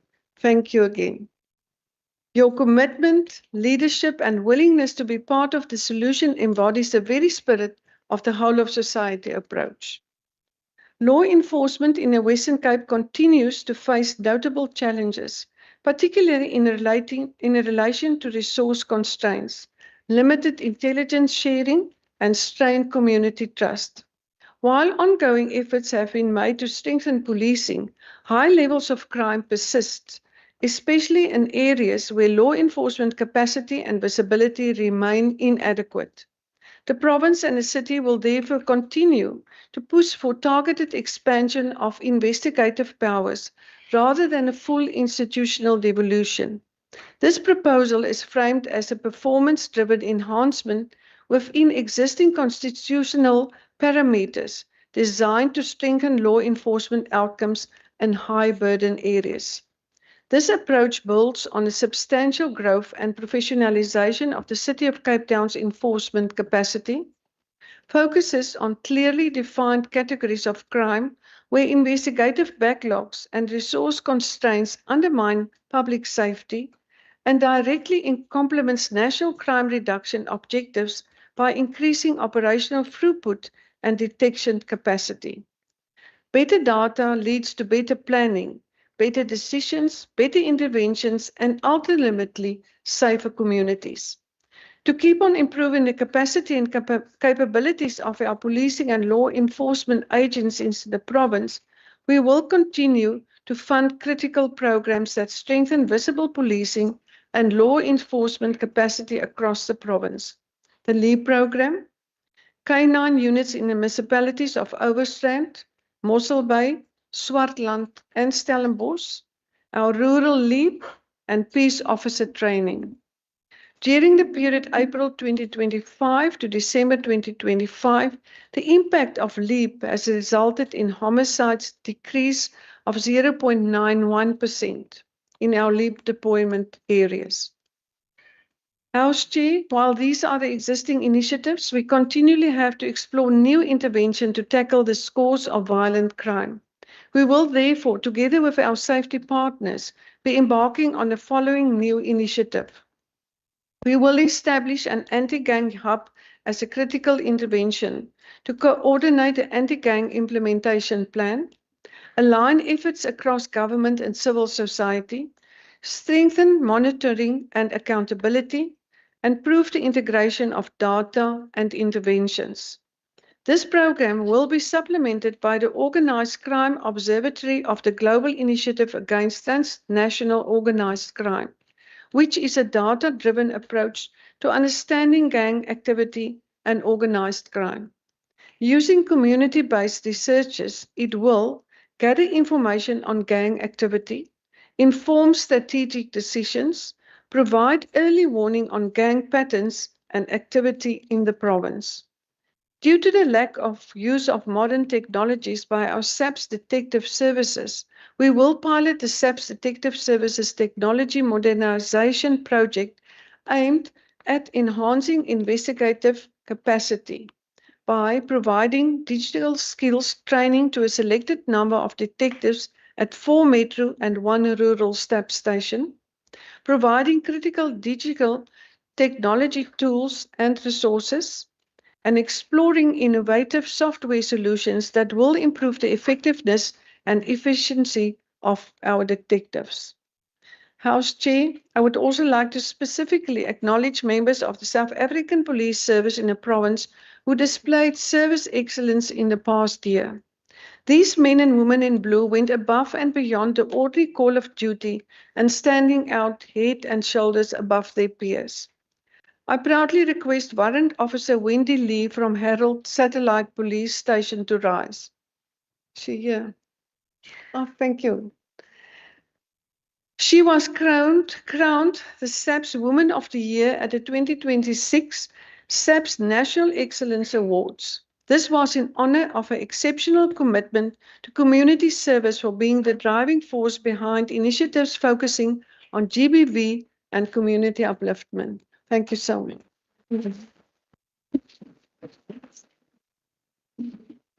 I also wish to request Constable Manyebisi from Delft SAPS to rise. Thank you. He was honored as the SAPS National Man of the Year for his exceptional efforts in driving initiatives aimed at empowering young leaders, creating safe learning environments, and fostering partnerships that promotes crime prevention and community cohesion. One of his initiatives having a great impact was the introduction of a database of young men between the ages of 16 and 40 who have shown willingness to turn their lives around, including those battling with substance abuse and individuals recently released from prison. Thank you so much.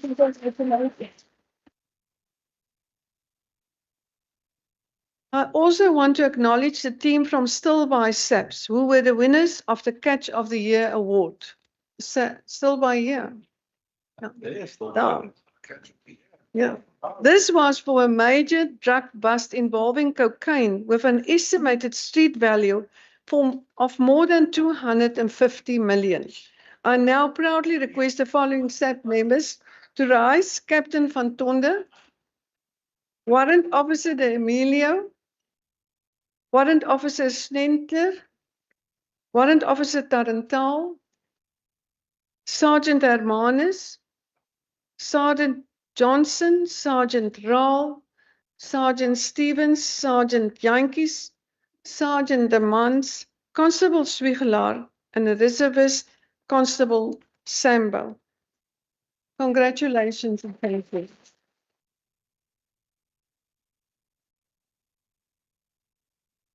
And last but not least, I want to acknowledge the team who investigated the Jocelyn Smith case, securing convictions under very difficult circumstances. I request the following SAPS members to rise. Brigadier Anana, is that there? Thank you. Lieutenant Colonel Lombard. No. Warrant Officer Fortuin. Warrant Officer Van der Walt. Sergeant Johnson. Sergeant Zankotsi. And Admin Clerk James. Thank you so much, and I know it was very difficult.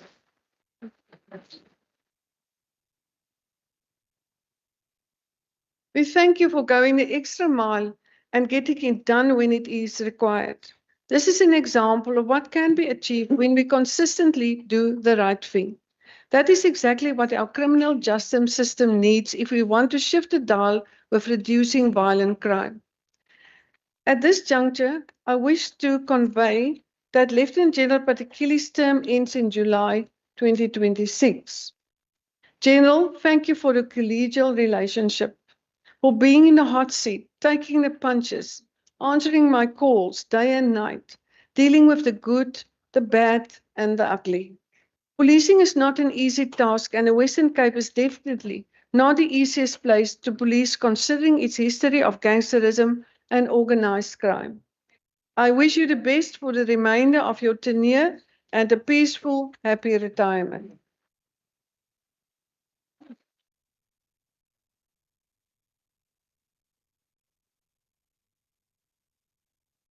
As Chair, I wish to emphasize that safety is a shared responsibility. We cannot do this work alone. That is why I am pleased to announce that we have now successfully engaged and consulted with communities and stakeholders across all 6 districts of the province to inform and finalize the Western Cape Safety Plan 2025 to 2030. This extensive consultative process has ensured that the plan reflects the lived realities, priorities, and insights of those on the ground and all our stakeholders. With the completion of the safety plan, our focus will shift to strengthening the enabling legislative framework by pursuing amendments to the Western Cape Community Safety Act and the Western Cape Liquor Act. These amendments will seek to address existing cumbersome provisions while introducing new provisions that will allow us to fully implement and give effect to objectives of the safety plan. Importantly, our citizens will once again be extensively consulted throughout this legislative process to ensure transparency, inclusivity, and accountability. The Provincial Safety Council, established under the chairpersonship of Premier Alan Winde, now serves as a central forum bringing together key strategic partners to strengthen and coordinate interventions aimed at enhancing public safety across the Western Cape. Convening on a quarterly basis, the Council enables a collective assessment of emerging trends, the effectiveness of ongoing programs, and the refinement of shared priorities, ensuring a more integrated, responsive, and evidence-based approach to building safer communities. We have now established the Provincial Safety Coordination Centre, which will serve as a central hub for coordinating, monitoring, and reporting on all safety initiatives across the province, integrating multiple safety-related data sets into a single platform. By December 2025, the department had incorporated key data sets into the PSCC, including incidents of stabbing, gunshots, and assaults, as well as the location of liquor outlets, churches, schools, and malls. The availability of this integrated data significantly enhances our ability to undertake evidence-based planning, enabling all government departments to identify trends, allocate resources more effectively, and implement targeted interventions that address safety challenges with greater precision and impact. To support our efforts in facilitating a safer, more resilient Western Cape, our department has been allocated a budget of 806.9 million for 2026-27, 827.9 million for 27-28, and 853.5 million for the 28-29 financial year. And I want to thank my colleague, Minister Deirdre Baartman, for these allocations. The department's budget allocation increases in the 2026-27 financial year by 36.2 million or 4.7%, primarily driven by additional funding for the key safety interventions mentioned above. Importantly, additional funding has been allocated to the Western Cape Liquor Authority for ICT upgrades, strengthening its regulatory and oversight capabilities. The key budget items for the 2026-27 financial year are as follows. Compensation of employees, 188 million. Our leave program, 365 million. Our peace officer training, 2 million. Strengthening SAPS detective services, 1.8 million. Organized crime observatory, 400,000. Our chrysalis program, 24.9 million. Our neighborhood and farm watches, 5.7 million. Community police forums, 824,000. K9 units, 14.1 million. Our EPWP program, 30.6 million. Our rural LEAP, 10.4 million. The Western Cape Liquor Authority, 65.1 million. The Western Cape Police Ombudsman, 9.4 million. Our community level safety and resilience programs, 6 million. And our street coaches programs, 4.9 million. This budget reflects a deliberate shift towards integrated community-based safety interventions supported by stronger law enforcement coordination and improved data systems. I want to take this opportunity to extend my sincere appreciation to Mr. Hilton Arendse, our acting head of department, for his remarkable leadership over the past 2 years. His steady hand and principled approach have guided this department through both challenges and progress with distinction. I have come to deeply admire his inclusive leadership style, one that actively brings the entire staff contingent into the process of shaping the department's thinking and direction. Mr. Arendse has demonstrated a rare ability to engage meaningfully with communities at street level, ensuring that our work remains grounded in the lived realities of the people we serve. Equally commendable is a calm and measured manner when confronted with tension, consistently diffusing difficult situations with professionalism and composure. His efforts have not gone unnoticed, and they are both acknowledged and greatly appreciated.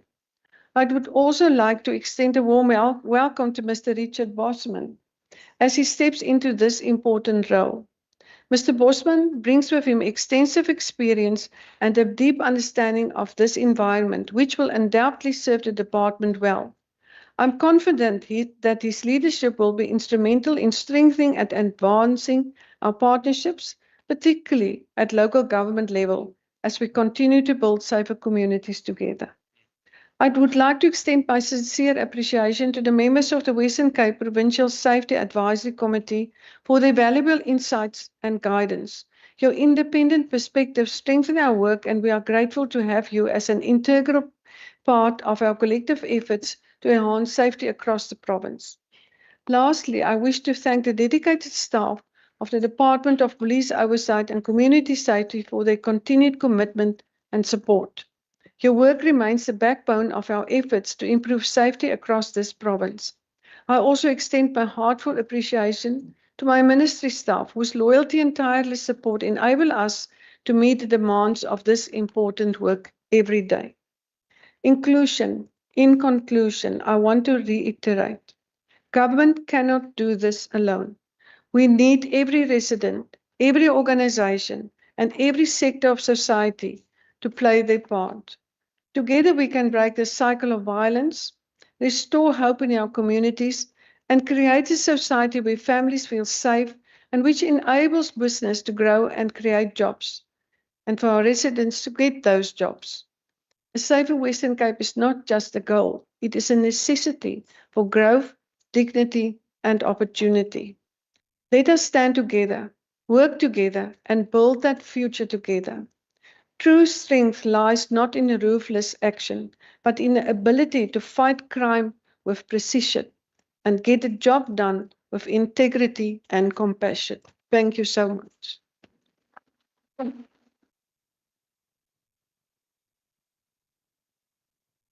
I now recognize Member Leger.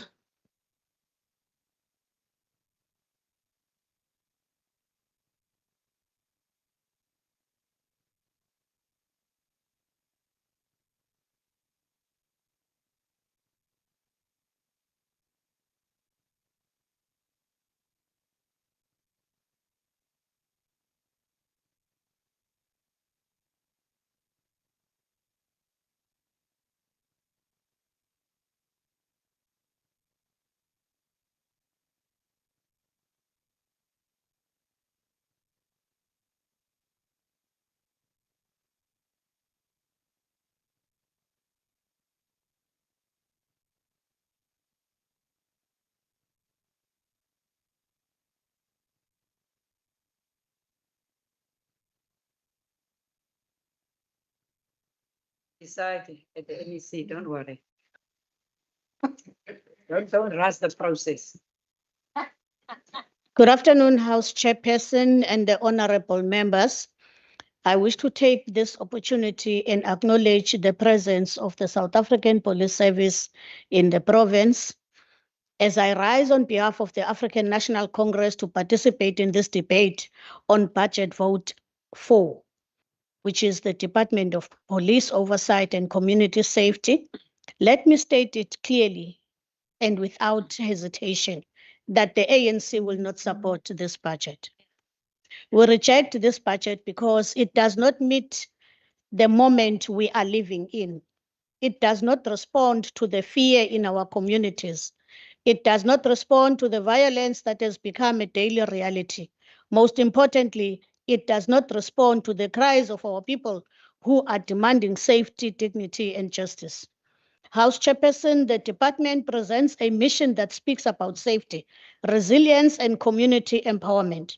It sounds good and it reads well. But the people of the Western Cape are not living in documents. They are living in communities where gunshots are a daily occurrence, where children cannot play outside, and where families go to sleep not knowing if they will wake up to tragedy. In just 1 month, 345 people were killed in this province. In the face of this reality, we must ask difficult questions, which are also necessary. Why do we still have a premier and the MSc responsible for police oversight and community safety in office? At what point does leadership take responsibility and steps down? We know the response we will hear. The blame will be shifted to the SAPS. National government will be blamed. But Honorable House Chair, the people of this province are not interested in political games. They want accountability. We're even shocked that today the presence of the South African Police Services is applauded, when many a times they are regarded as people who do not work, as people who do not do their job properly. We know that the fight against crime is not a responsibility of SAPS alone. Provincial and local government have a direct and undeniable role to play in creating safe communities. It is therefore wrong to place the entire burden of this crisis on the SAPS while the province and the city avoid their own responsibilities. Accountability must be shared, and it must begin here. Honorable House Chair, we must go further. The scale and intensity of violent crime in this province now demand extraordinary action. We reiterate our call that violent crime in the Western Cape must be formally declared a disaster. This is not about symbolism. It is about action such as a declaration that would allow for a coordinated leadership across the spheres of government. It would unlock resources and ensure that every department plays its part, from education, social development to human settlement and economic development. Because the reality is that crime cannot be defeated by boots on the ground alone. Honorable House Chair, beyond the numbers lies an even more painful truth. We are now dealing with a generation of children who are being recruited into gangs as hitmen. Boys as young as 13 are being given guns and sent to kill. This is not just crime, it is a breakdown of society. Just last month, a young and innocent man, Lita Govuza, was brutally gunned down in Dripsens in Mfuleni in a senseless act of violence that has shaken the entire community. Lita was not involved in crime. He was a young man with dreams, committed to his studies and determined to build a better future. On the night of the incident, he was inside a spicer shop with a friend when armed men arrived and opened fire. He was shot multiple times, including in the head, in what is believed to have been a gang initiation. One of the attackers was even seen recording the incident and urging the gunmen on. Communities in Driftsens, Mfuleni, Kaili, Chafilipi are crying out for justice. Their pain and their anger must not be ignored in this house. Honorable House Chair, our long-standing position is that when children become killers, it means the system has failed them long before they picked up a weapon. It means we have failed in education. We have failed in social development, and we have failed in creating opportunities. Honorable House Chair, we also note with serious concern reports of 11 early childhood development centers in Philippi, in my constituency, being forced to close down due to increasing extortion by criminal groups. According to the South African Education Project, protection fees of up to 10,000 are being demanded, with payments determined based on each center's size and resources. Principals who refuse to pay are threatened, robbed, and continuously intimidated. Some educators have already left their jobs out of fear. These closures have left many children without access to safe learning environments and meals, while remaining centers are overcrowded and under severe strain. We make an urgent call to the Premier, the MEC for Police Oversight and Community Safety, as well as the MEC for Social Development, to fulfill their responsibility and intervene decisively. And I mean decisively. Yeah. It is not enough to point fingers at the police. Government must lead. To the provincial commissioner, we say act decisively. We cannot allow lawlessness, extortionists to gamble with the future of our children. We condemn these actions in the strongest possible terms and demand immediate and decisive action. Honorable House Chair, crime in this province is not random. It is rooted in deep structural problems.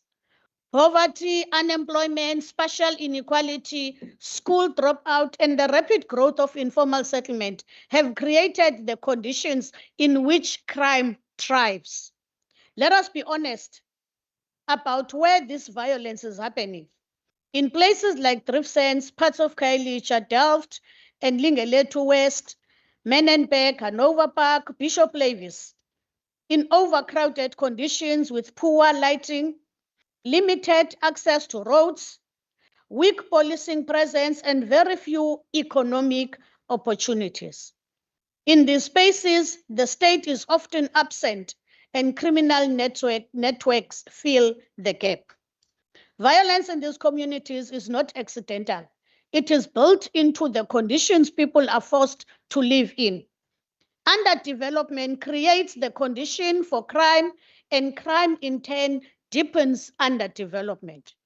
Communities become trapped in a cycle of fear, poverty, and exclusion. After COVID-19, we have seen rapid expansion in informal settlement across the Cape Flats. Many of these areas lack basic services and infrastructure. In such condition, crime becomes entrenched. It is therefore not surprising that in areas like Lingeletu West are now among the top murder precincts in the country. Honorable House Chair, we are told that the safety plan is working and that we are now moving to safety plan 2.0. But a simple question must be asked: where is the assessment of safety plan 1.0? We cannot govern through slogans or rebranding. We must govern through evidence. We therefore call for an independent impact assessment of Safety Plan 1.0 before any new plan is implemented. Honorable House Chair, we also note the continued allocation of significant funds to the Law Enforcement Advancement Plan. While we acknowledge the intention, we must interrogate the impact. We are told that there are slight decreases in some areas, but communities tell a different story. They speak of daily gunfire, they speak of ongoing violence, they speak of fear. People are tired of statistics. They do not reflect their lived reality. Honorable House Chair, budget reflect priorities. Under Program 3, the department transfers over 434 million to Cape Metro. Meanwhile, the West Coast receives just over 13 million. The Cape Winelands, about 2.5 million, and the Garden Route under 8 million, and the Central Karoo just over 2 million. This is not balance. This is inequality. Rural communities are clearly not a priority, yet we are told Rural Leap, that program cannot succeed with such limited funding. House Chair, this budget entrenches inequality instead of correcting it. At the same time, we are seeing a shrinking of state capacity. Staff numbers have dropped significantly in the recent years, and funding for employees has been cut. And the DA hypocrisy knows no bounds, because while the capacity in the SAPS is shrinking because staff members are no longer working, it is made an issue, and yet they are very quiet when they do the same thing. While crime is rising, the capacity of state is being reduced. While people need jobs, the employment is being cut. While communities are crying out for safety, the state is retreating. This is not efficiency, it is a failure of government. Honorable House Chair, we must address the call for the devolution of policing powers. The ANC does not support this position. You can ask for more powers when you have not used the powers you already have. You cannot ignore the root causes of crime and then claim that the solution lies in shifting authority. Crime is not only a policing issue, it is a social, economic, and developmental matter. Fragmenting policing will not solve this crisis, it will make it worse. Honorable Speaker, we note the planned deployment of the army. We welcome it as a temporary measure to stabilize communities, but it cannot be a long-term solution. We need for such intervention is itself, the need for such intervention is itself a sign of failure. What we need are sustainable solutions that address both crime and its causes. We must also raise a concern about crime intelligence. Without strong intelligence, we cannot dismantle organized crime, Commissioner. Organized crime or stop the flow of illegal firearms, which Prince Lu stole and his friends. We call for the urgent appointment of a head of crime intelligence in the Western Cape. Honorable Speaker, this budget presents plans, but it does not present impact. It does not show the communities are safer. It does not show that community crime is under control. It does not show that government is winning the fight against violence. Instead, we see communities living in fear, young people being drawn into crime, and violence continuing unchecked. This is not acceptable. Leadership is about taking a responsibility, Honorable Premier. Today, we say this government has failed to do so. It has failed the 345 people who lost their lives in 1 month. It has failed the children who are being drawn into crime. It has failed the communities that are living under siege, like Nyanga East and Philippi. The budget does not offer hope, it offers more of the same. The people of the Western Cape deserve better. The people of the Cape Flats and the township deserve better. They deserve safety, dignity, and a government that puts their lives first. For all this reason, Honorable House Chair, the African National Congress rejects this budget, and I thank you. And I now recognize Honorable Stevens.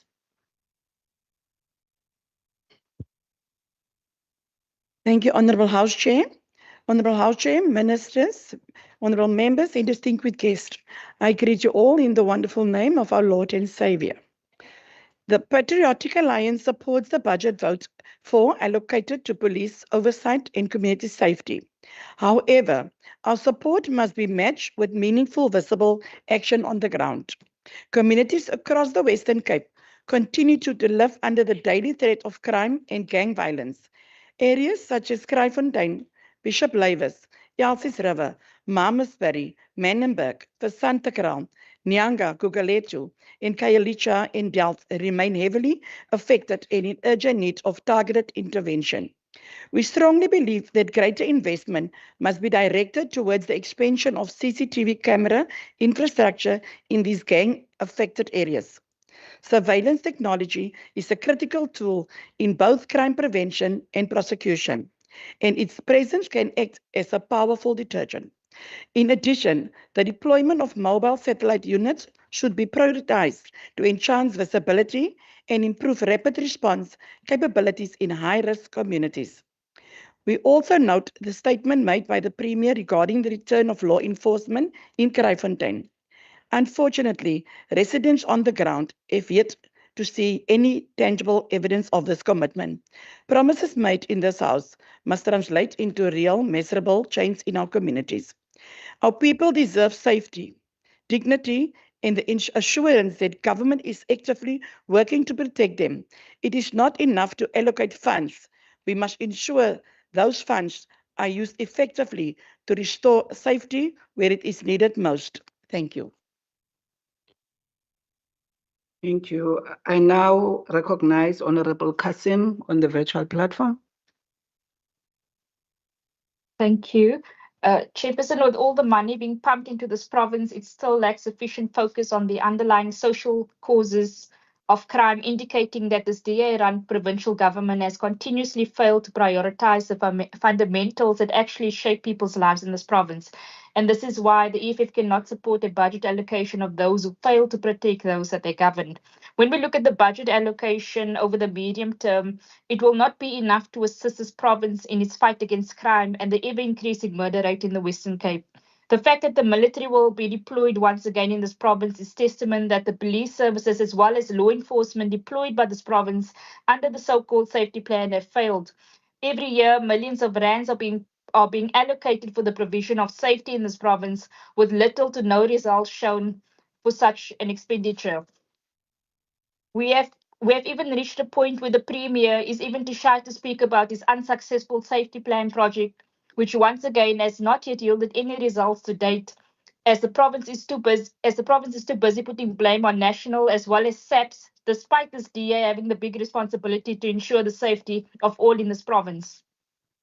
Speaker, to show that the safety plan has failed dismally, one does not have to look too far. Just last week alone, 80 people have reportedly been killed in the Western Cape, with 65 attempted murder reported cases. Previous weeks has been the same, packed with horror for many communities across the province. So why exactly do we still have the Premier sitting with this big responsibility if he has failed since day one to protect his people in this province? In the EFF, we believe in the principle that one life lost is one life too many. And if so, we cannot have a province that allows so many people losing their lives in such a short period, as this clearly shows that the law enforcement in this province is non-existent. Military being deployed in a province to fight crime is a sign that those running the province have now failed and need external help. The downside about deploying the military to fight crime on behalf of policing services and law enforcement is that crime will temporarily decline only for to return once the military has left. Only for the stats to return once the military has left. Such solutions are temporary in nature and provides no benefit for the purpose of long-term goals. In conclusion, the EFF will not support the budget allocation for those who fail to protect those that they govern in this province. Thank you. I now recognize Honorable Heron, also in the virtual platform. Thank you, House Chair. House Chair, the state of safety in the Western Cape is nothing short of a crisis. Over 90% of gang-related murders in South Africa occur in this province, concentrated largely in just 10 police stations across the Cape Flats. This is not a dispersed problem, it's deeply historical, deeply spatial, deeply unequal, and deeply entrenched. And the trajectory is worsening. We're currently 1,002 murders away from eclipsing last year's total, with an entire quarter still remaining. Given the average of 1,155 murders per quarter, we're on track to exceed last year's figures. House Chair, I've said time and time before that these are not just statistics. These are communities living under conditions of sustained violence, conditions that increasingly resemble a form of protracted conflict. And yet, in response to this crisis, we're allocating 58% of the safety budget to the provincial policing function, not just this year, but over the next 3 years. This raises a critical question: what exactly are we funding? Because this allocation is presented as comprehensive, as addressing safety in all its dimensions. But if that were truly the case, we would not be standing here year after year with escalating murder rates and entrenched gang violence. We're directing funds to a safety plan that is now entering its 2.0 phase, without meaningfully addressing the shortcomings of the first one. We're scaling up expenditure without interrogating whether the model itself is working. House Chair, this is not just inefficient, it is misguided. Because crime in the Western Cape is not simply a policing problem, it is the outcome of spatial injustice, poverty, and systemic neglect. Yet instead of investing in the development of overcrowded, unsafe environments that are drivers of crime and violence, strengthening the departments that address those root causes of crime, we are pulling resources away from them to sustain an ever-expanding police budget. But let us be clear, an increasing safety budget is not a sign of success. It is a sign that we're failing to prevent crime in the first place. Let us shift from a model that chases crime to one that prevents it. Let us fund the foundations of safety, not just its enforcement. Because real safety is not measured by how much we spend, but whether people can live without fear. Thank you. Thank you, Member. I now recognize Honorable Van Minen. Honourable House Chair, we stand here today to not only debate numbers on a page, but to confront a reality that is lived daily by the people of the Western Cape. A reality of fear, resilience, and importantly, of a province and a city that are working, while the ANC-led national government appears content to watch from the sidelines. If they're not distracted by the soap opera of the Matlanga inquiry, which not only highlights their failures, and I also want to note that the opposition is terribly quiet on calling on suspended Minister Munchunu to resign. The 26-27 budget for the Western Cape Department of Police Oversight and Community Safety reflects an increase of over 36 million rand, bringing the total to over 806 million. On paper, that is progress. In practice, it is the Western Cape government doing what it has always done, stretching every rand to protect its residents in the absence of adequate national support. Because let us understand this clearly, oversight is not a ceremonial function. It is not some flunky filming a clip on a cell phone. It's not a querulous argument with an official at an oversight visit. And it's not ticking a box for a performance assessment. Oversight is accountability. Oversight is pressure. Oversight is what ensures that when systems fail, like SAPS, someone answers. It is doing the hard yards on behalf of the people of the Western Cape. And right now, oversight is more important than ever, because the cracks in national policing are no longer small. It is a shattered organization, and leadership has failed the hardworking officers on the ground. Very much a case of lions led by lambs. The South African National Defence Force itself has effectively confirmed what communities already know. SAPS is failing. This has been comprehensively confirmed by the hearings of the National Assembly. But what is the response from the ANC, who hang on to nationalised policing like it's a get-out-of-jail-free card? Which, to be fair, it probably is. Not reform, not capacitation, not urgency, instead deployment. Soldiers in the streets. A temporary show of force, a headline, and the public will not be fooled by this pantomime. Support for SAPS among the South African population has slumped to 22%, although that remains significantly higher than support for the ANC in the Western Cape. And why do I say this? A SANDF deployment is not a silver bullet. It's a plaster on a bullet wound. And generally, those bullet wounds are the result of the theft and sale of thousands of Z88s and rifles from a SAPS stores between 2010 and 2015 by certain SAPS members, who incidentally only served about 6 years in prison before being released. These guns, most of which are still out there, have been directly linked to the surge in gun crime since 2012 in the Cape Flats. Soldiers cannot investigate cases. Soldiers cannot build dockets. Soldiers cannot dismantle criminal networks. Without detectives, without crime intelligence, without permanent police resources, this deployment is nothing more than an illusion, a mocking bone being thrown to the people of the Western Cape. As you are aware, House Chair, national government is now also prepared to spend approximately 823 million every year on these SADF deployments. 823 million. Now that is almost R1 billion. That is also almost double the 574 million allocated to SAP's visible policing in the Western Cape. Imagine that. The cost of 1 year of soldiers could nearly double visible policing in this province. Or better yet, employ over 10,000 permanent police officers, 10,000 jobs. That's 20,000 boots on the ground, 10,000 opportunities to build safer communities and fight unemployment. But instead, national government chooses optics over outcomes. Now contrast that with what is happening here in the Western Cape. The department uses an approach that is practical, accountable, and rooted in partnership.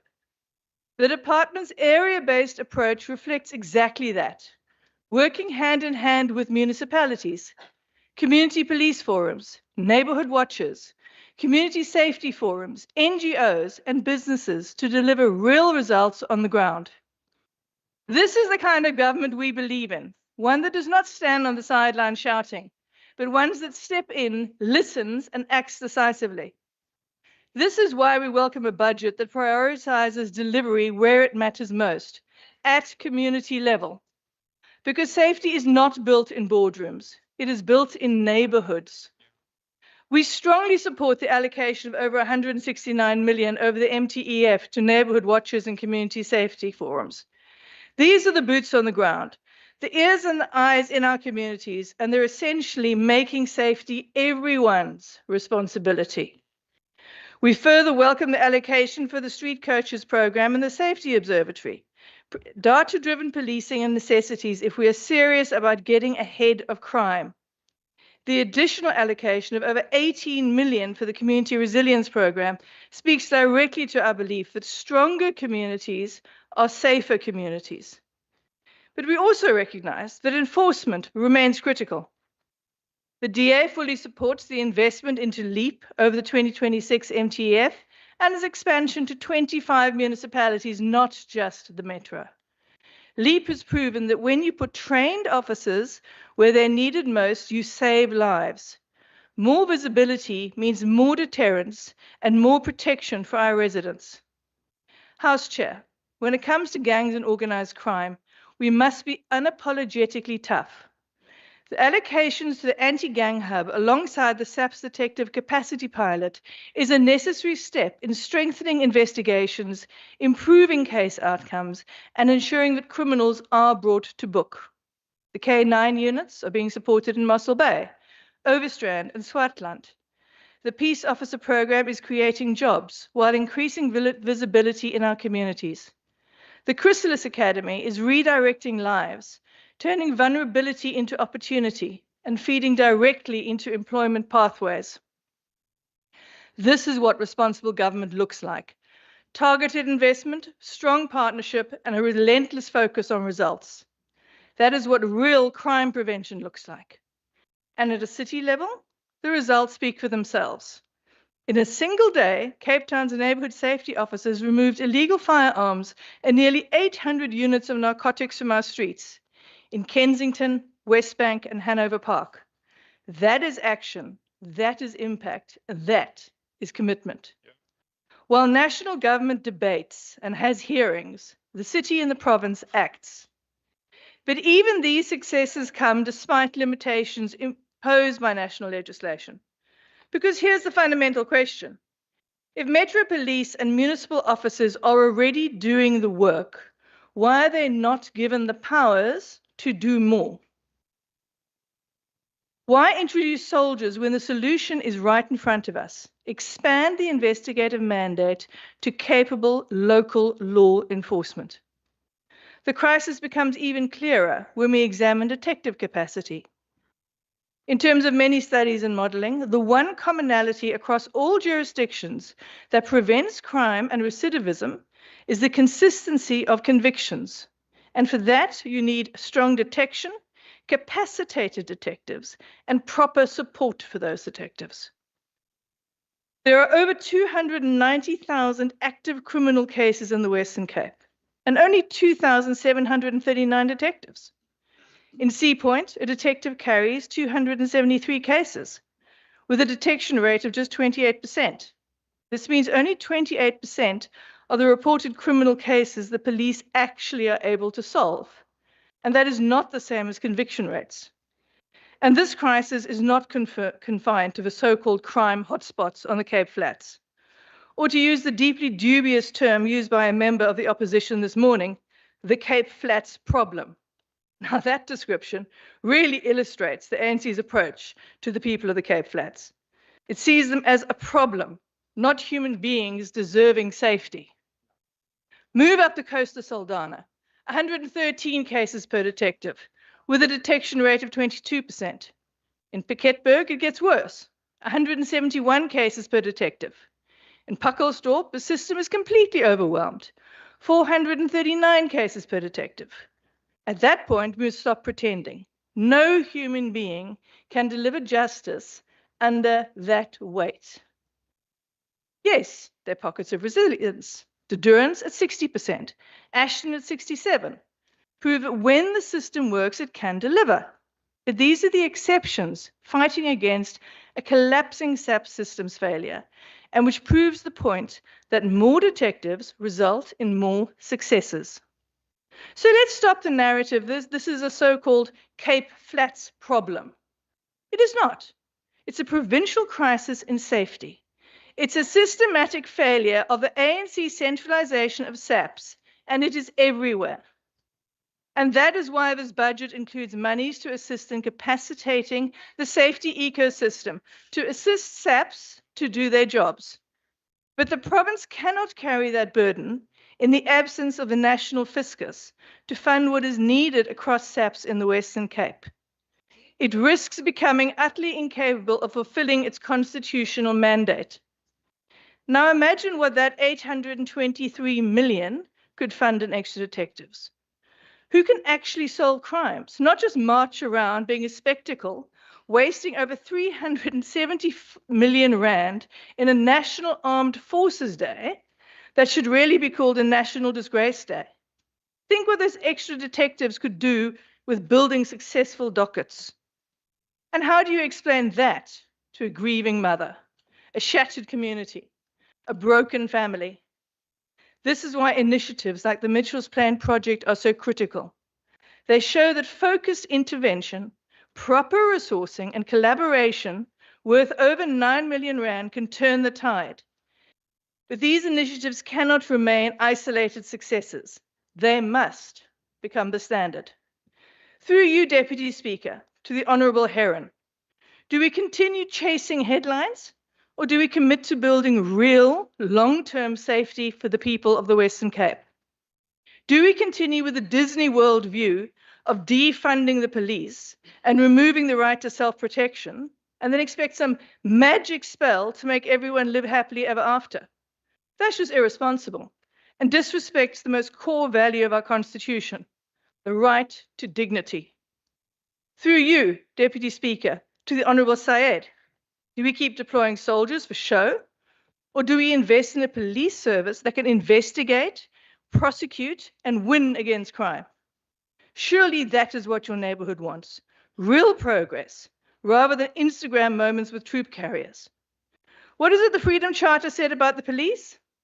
The police force and the army should be open to all on an equal basis and shall be the helpers and protectors of the people. How's that going? Through you, Deputy Speaker, to the Honourable Laka, do we cling to a centralised system that is clearly buckling under its own weight? Or do we have the courage to empower provinces and cities that are already proving they can deliver? To genuinely reform policing to serve the workers and the commuters, the people of the Western Cape. Expanding powers is not fragmentation. It is genuine cooperation to have the ability to respond to communities directly. And how do we address the tech gap? Why is SAP stuck in the 1980s, while the city and other district municipalities are embracing the 21st century? The leader of the opposition this morning spoke about the digital divide. Has he actually been to a SAP's charge office recently? Seen how multiple detectives have one laptop? SAPS cannot get its head around a centralized dispatch, and some don't even have the capacity to photostat forms. And yet they refuse to work with local law enforcement, and they're high-tech jocks. Despite the ongoing SAPS record of failure, the Western Cape is not waiting. This province is governing. This province is partnering. This province is holding the line through oversight that asks the hard questions, through partnerships that get boots on the ground, and through relentless pressure that refuses to accept the national failure as the norm. But this is not how it should be. The Western Cape cannot be expected to outwork a national government that controls 95% of policing resources. A city cannot be expected to compensate for a collapsing policing system. And communities cannot be expected to live indefinitely in a state of permanent danger while solutions are delayed, diluted, or denied due to political posturing and infighting. So yes, we will continue to lead. We will continue to act. We will continue to push. And we will continue to hold SAPS accountable through legislation and support the residents of the Western Cape in their struggle for appropriate policing. I also want to take this opportunity to thank the Minister, Minister Maria, her staff, and the Standing Committee, as well as everyone in the department who worked so hard, as well as my first-class researcher and media officer, Cassidy Lappertz. And I finally want to conclude with saying the DA supports Vote Budget 4. I thank you.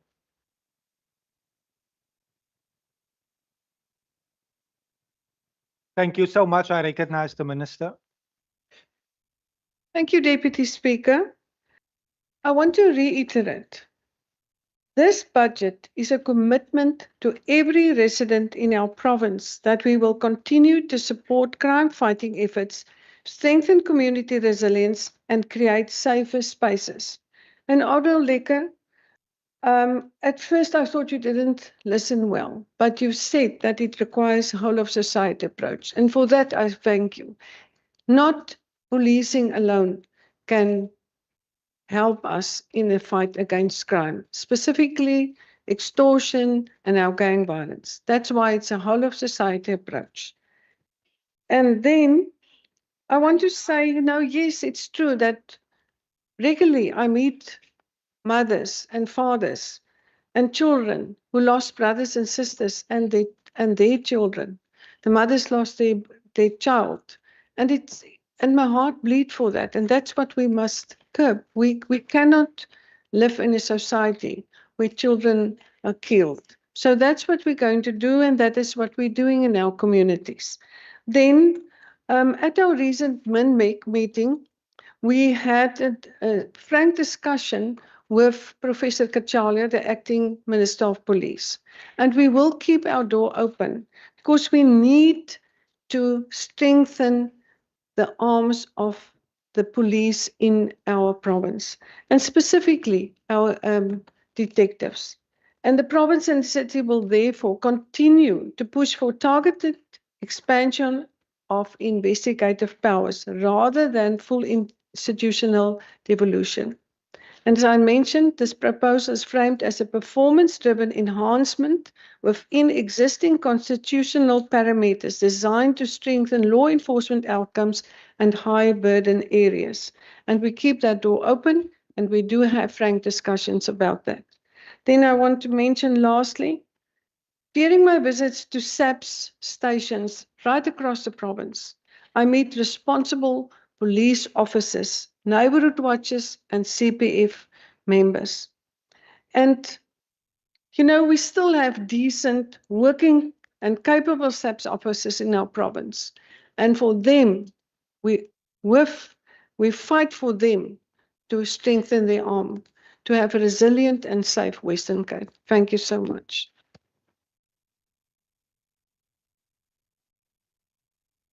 Thank you, Minister. Once again, on behalf of the Western Cape Provincial Parliament, thank you to Brigadier Hanana and the entire team, the provincial team of the Serious and Violent Crimes Unit.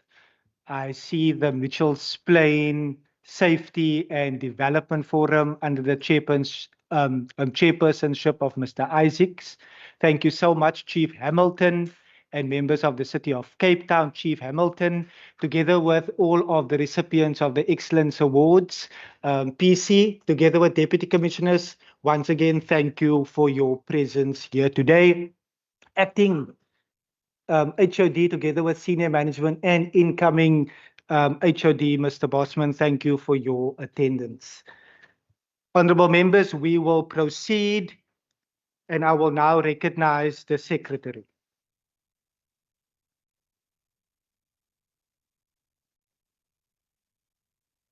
The department and officials will vacate the officials' bay.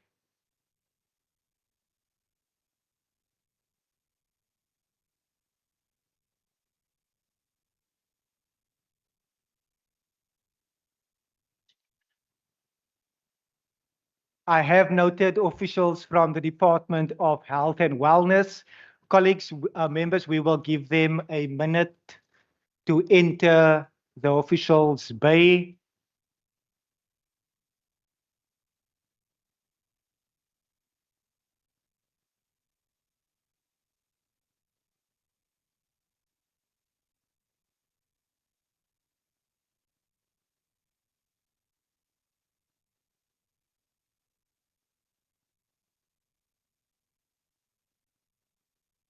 Honorable members, we are right on track to end at 7:30 approximately.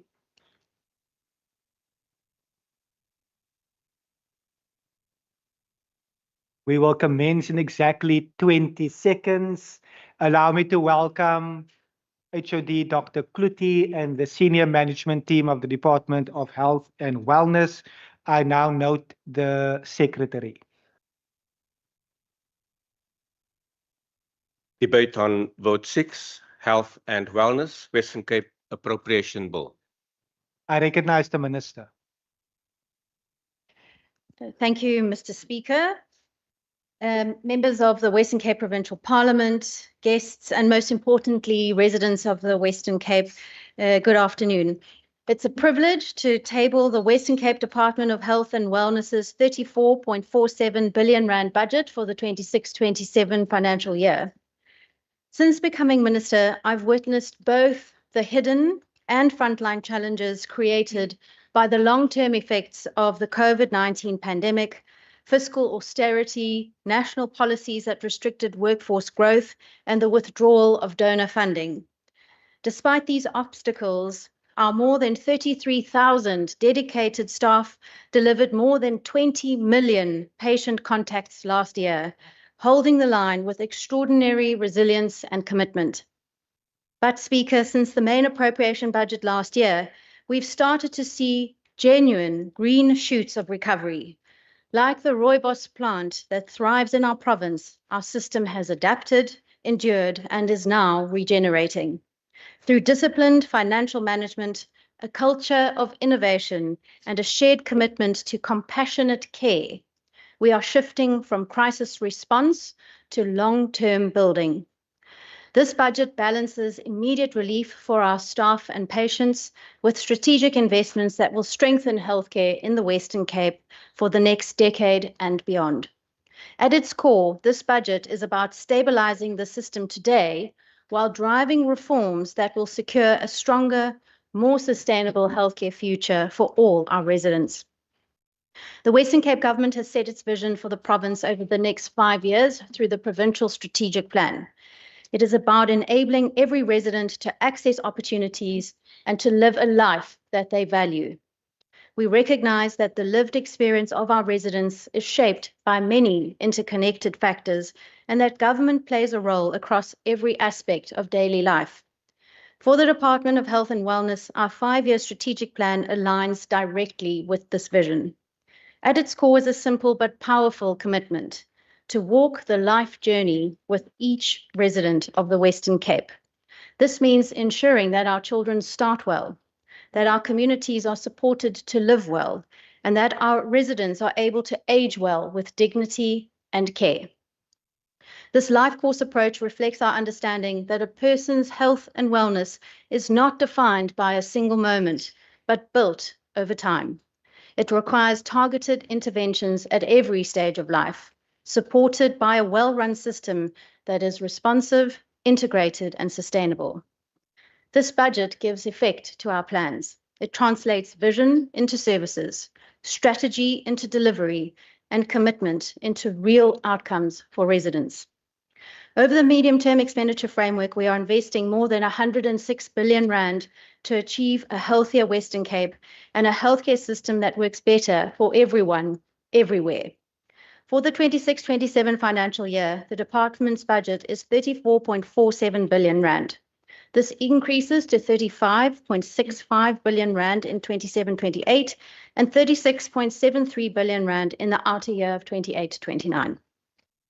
The 26-27 budget represents a 7.6% increase on the 25-26 main appropriation. This is a meaningful allocation above inflation, giving the department the resources needed to respond to immediate pressures, while also investing in the long-term sustainability of the healthcare system. It enables us to continue investing in critical infrastructure, while also addressing persistent pressures within our goods and services budget, which increases by 5.76% compared to last year's adjusted appropriation. These investments support the full continuum of care, from prevention and health promotion to treatment, rehabilitation, and palliative care, delivered across more than 550 service points in the province.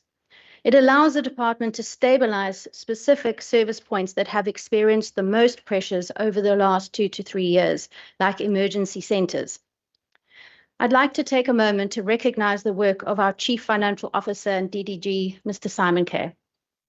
Over the past few years, he's had to navigate an exceptionally constrained and complex fiscal environment, making difficult decisions to ensure that every rand is used responsibly and where it's needed the most.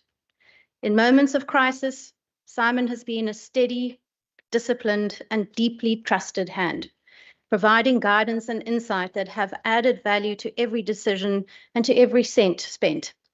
He has embodied a selfless style of leadership that has rippled across our department and our government. Mr. Kay, Rhodes University's gain is certainly our loss. Thank you for your service, your wisdom, humanity, and of course, every brightly colored shirt. On behalf of the people of this province, we say thank you.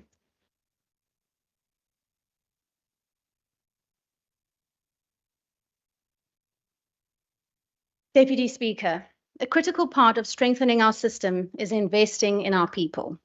I'm therefore pleased to announce that the budget for compensation of employees has increased by 5.54%, including an additional 105 million rand to expand our workforce. This will enable the department to appoint up to 825 additional staff members across service points in the province, strengthening capacity across the system. These appointments include 316 nurses, 124 doctors, 38 allied health professionals, including occupational therapists, dietitians, and physiotherapists, 80 emergency medical services personnel, 278 support, administrative, and management staff who play a vital role in enabling our clinical teams to focus on patient care. And while, Deputy Speaker, it will certainly take time to fill these posts, it will mean more care for our patients and greater support for our existing staff. Let me now turn to program level allocations in greater detail. Program 1 administration sees an increase of 11.62%. A significant portion of this investment is directed towards information and communication technology.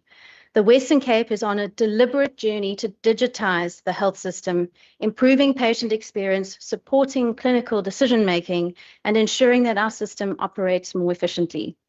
A key priority in the coming year is making our systems work better for both patients and clinicians. We are advancing the rollout of a single sign-on functionality, which will allow clinicians to access multiple clinical systems through one platform. This will improve efficiency and allow more time to focus on patient care.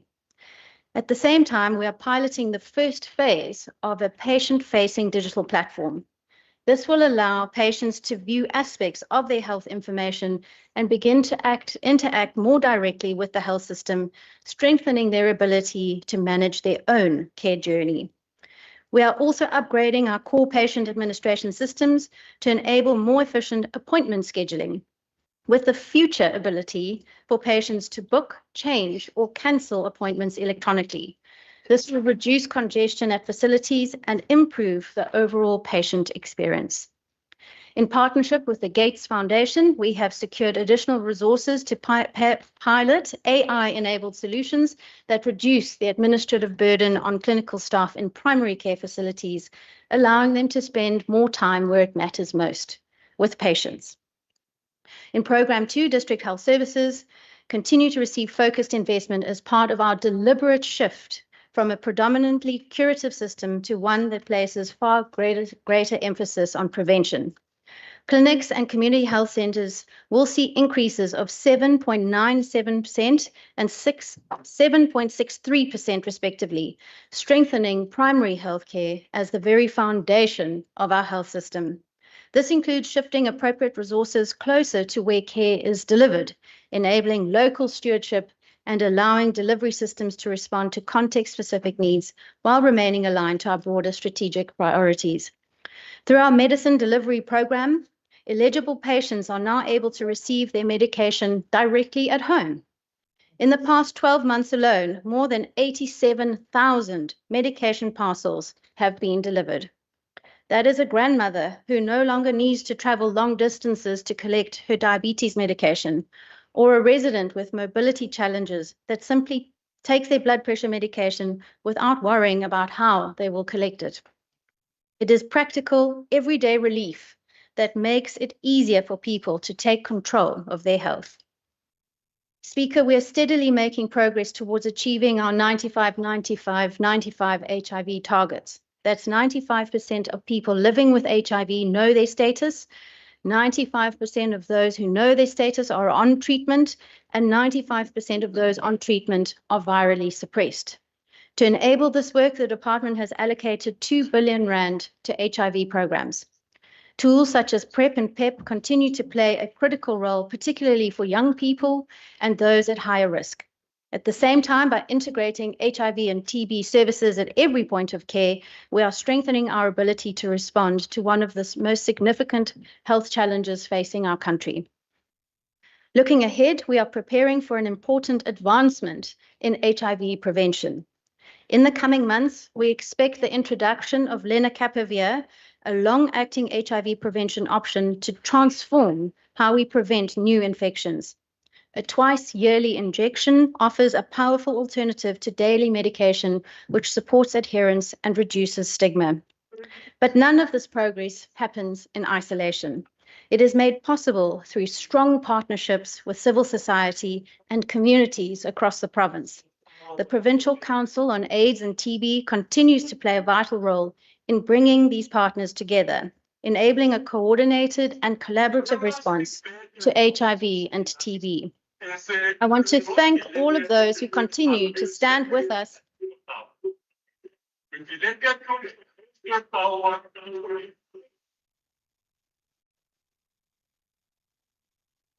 I want to thank all those who continue to stand with us in this work, driven by a shared commitment to reducing infections and building a healthier Western Cape.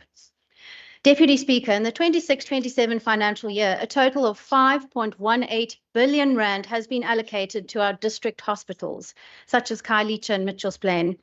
One of our busiest hospitals in the province, Mitchells Plain, and its staff consistently manage high patient volumes and run at a 97% occupation rate. We recently received an email from a patient who came to the Mitchells Plain Emergency Centre needing hospitalization a few days before Christmas. She shared her experience and said, "From the security at the entrance to the security at emergency and the ward floors, I was met with a helpful greeting.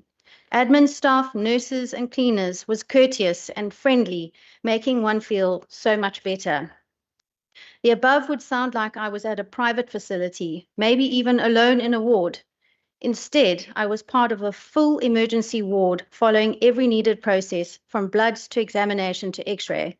I was a patient who met each person with respect for the role they play in the hospital system, and I was met with the same. Deputy Speaker, this is the standard of care we strive for across every facility in our province. Care that sees the person, not just the patient, even under the greatest pressure. Before I move on, I'd like to acknowledge the late Dr. Gio Perez, the former head of Metro Health Services who passed away last week. He was a dedicated leader who played a critical role in strengthening primary healthcare and ensuring that services reached communities where they were needed the most. But more than that, he was deeply loved by the people who knew him. He leaves behind a legacy of service, compassion, and leadership that continues to shape the work that we do today. We honor Dr. Perez for a contribution that words cannot fully capture, and we extend our sincere condolences to his family, his colleagues, and his loved ones. Deputy Speaker, in Programme 3, Emergency Medical Services, is allocated a total of 1.53 billion rand for the 26-27 financial year. This represents 4.4% of the department's total budget, with 1.4 billion rand allocated to pre-hospital support and emergency transport and 132 million rand to planned patient transport, also known as HealthNet. Our EMS services continue to operate under significant pressure. They are impacted by a complex set of challenges, including safety risks, long distances in rural areas, and the unfortunate inappropriate use of EMS services. These pressures contribute to longer waiting times and place those with genuine emergencies at risk. That is why I'm particularly pleased to announce that 30 additional emergency care officers will be deployed from April in rural areas where the need is the greatest. With an investment of just over 11.17 million rand, these officers will focus specifically on inter-facility transfers. This intervention will ensure in areas such as Ceres, Bredasdorp, Knysna, Oudtshoorn, Gansbaai, and Beaufort West, there are dedicated teams to manage these transfers, keeping more ambulances available for critical cases. In the Metro, the West Coast, and the Garden Route, the department has also partnered with the private sector to support low acuity interfacility transfers.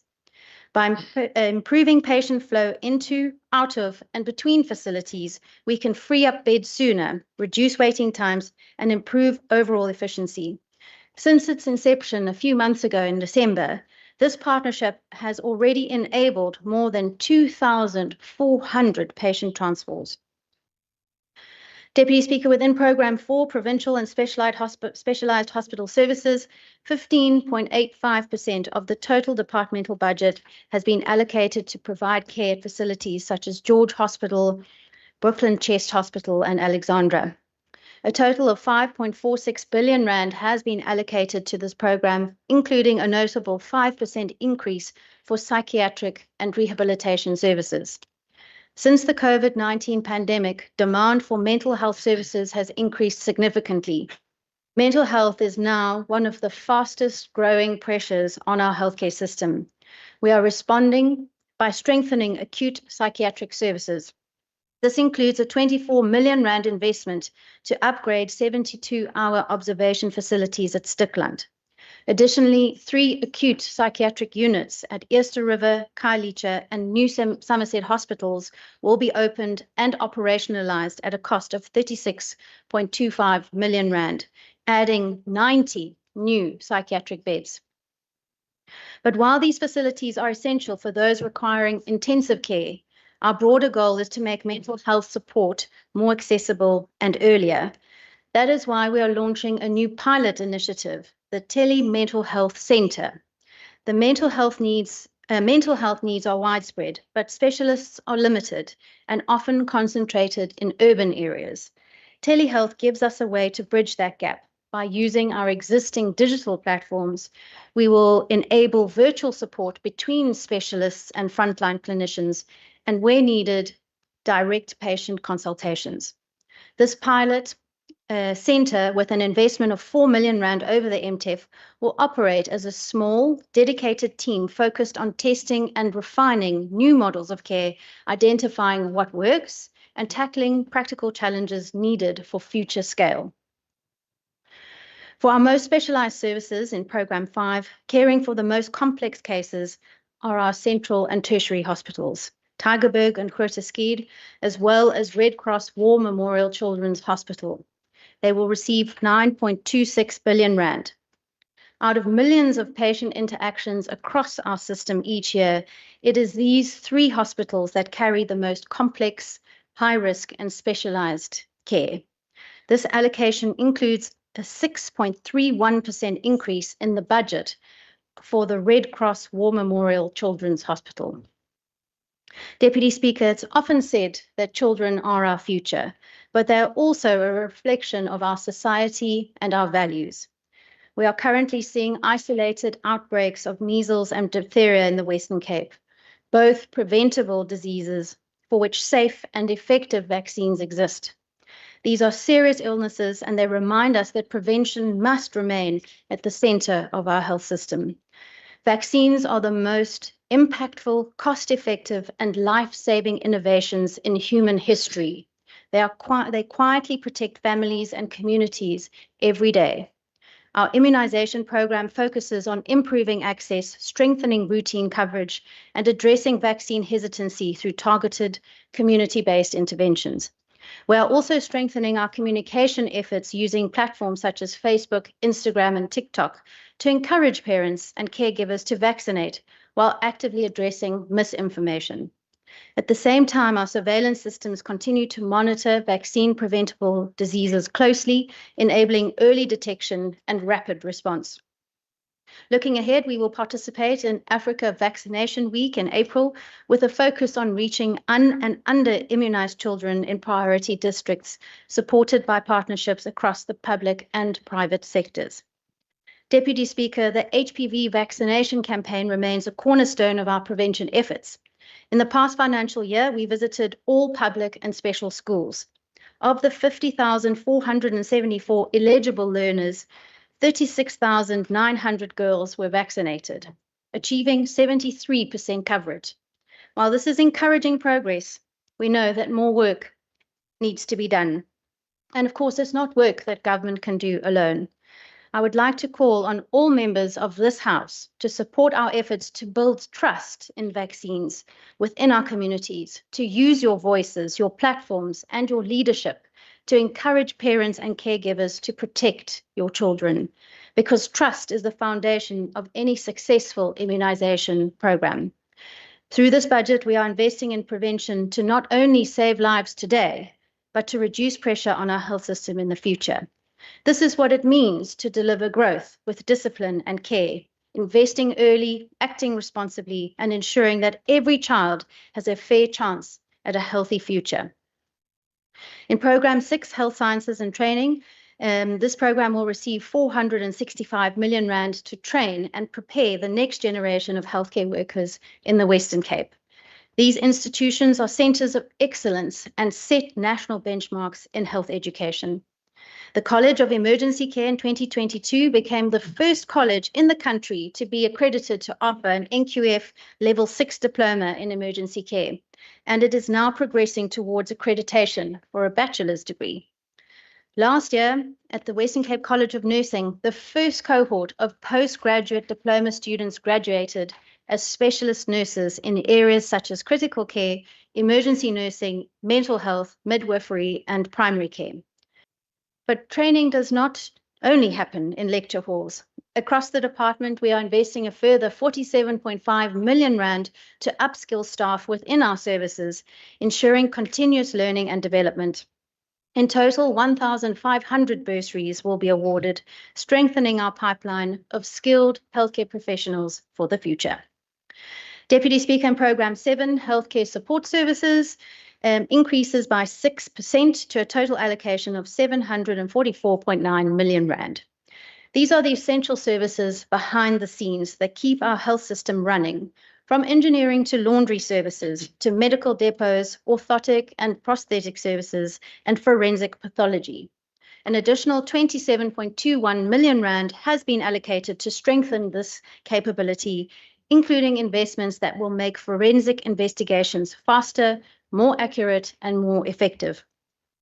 Our forensic toxicology unit has recently achieved a major milestone.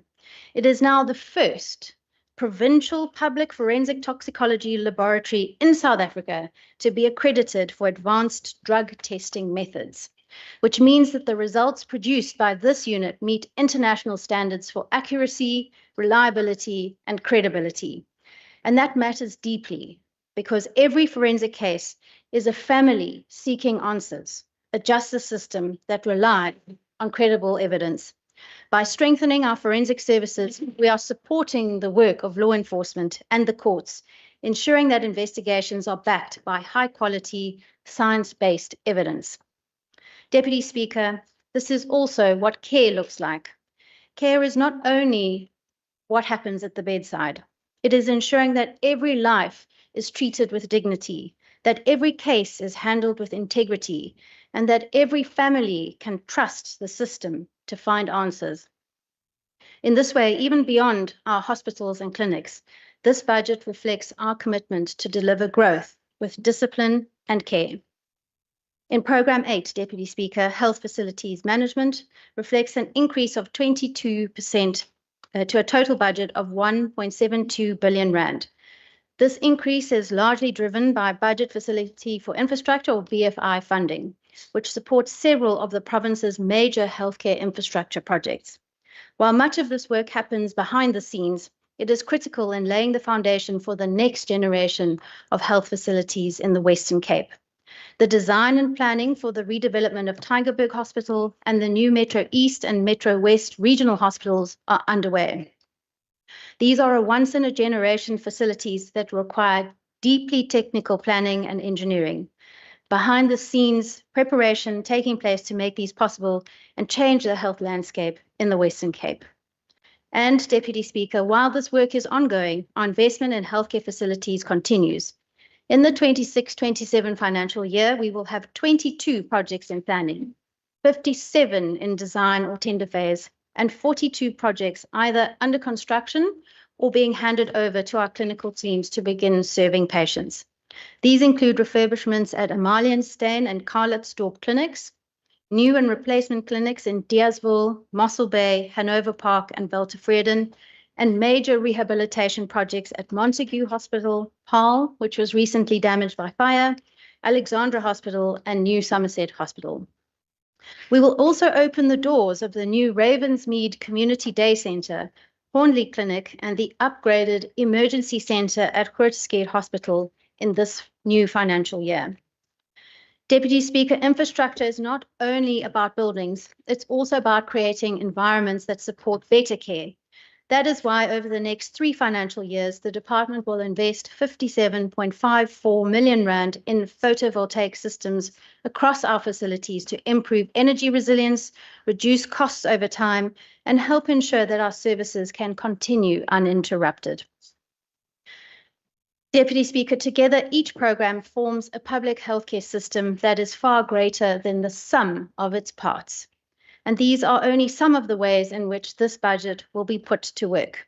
Other initiatives such as Kulisa Care and Planet Youth will continue this year, gathering the evidence, building partnerships, and doing the hard work needed to shift the needle on stunting, violence prevention, and the well-being of our most vulnerable residents. Deputy Speaker, underpinning every program and every budget line are thousands of dedicated public servants. I'd like to take a moment to recognize our senior management team in the Officials Bay. Under the stewardship of Dr. Keith Kluti, thank you for your leadership, your discipline, and unwavering commitment to create those conditions that enable the system to function, to grow, and support our patients and our staff. Thank you for your dedication and passion.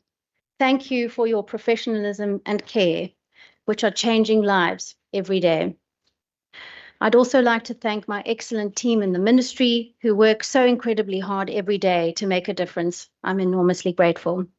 Deputy Speaker, we have committed to walking a lifelong journey with our residents, from the moment a child is born to the care we provide in times of illness, to the dignity we uphold at the most vulnerable moments of life. Like the rooibos plant that grows in the soil of this province, our health system has endured difficult conditions.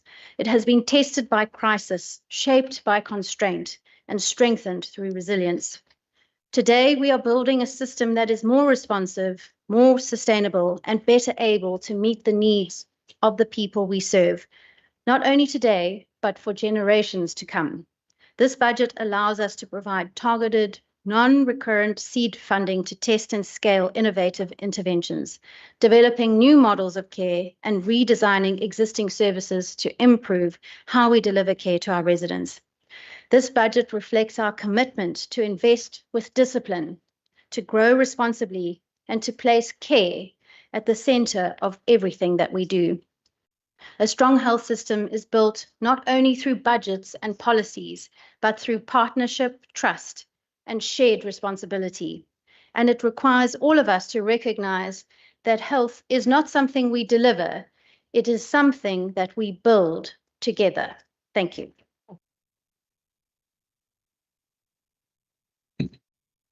Thank you, Honourable Minister. I recognize the Honourable Windvoogel.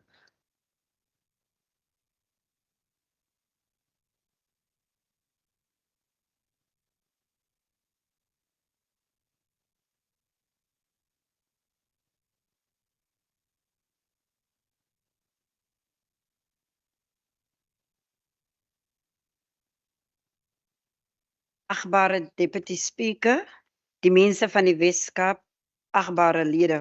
Ons staan vandag hier om deel te neem aan hierdie debat oor begrotingspos 6, die begroting van die Departement Gesondheid en Welstand. Laat ek van die begin af dit duidelik stel, dat die African National Congress nie hierdie begroting gaan ondersteun nie. Ons doen dit nie uit gewoonte nie, ook nie bloot om teen te staan vir die onhalwe daarvan nie, maar omdat hierdie begroting die mense van die Weskaap in die steek laat. Dit laat die werkersklas in die steek, dit laat die armes in die steek en dit laat die 75% van inwoners in die steek wat afhanklik is van die openbare gesondheidsorgstelsel vir hul oorlewing.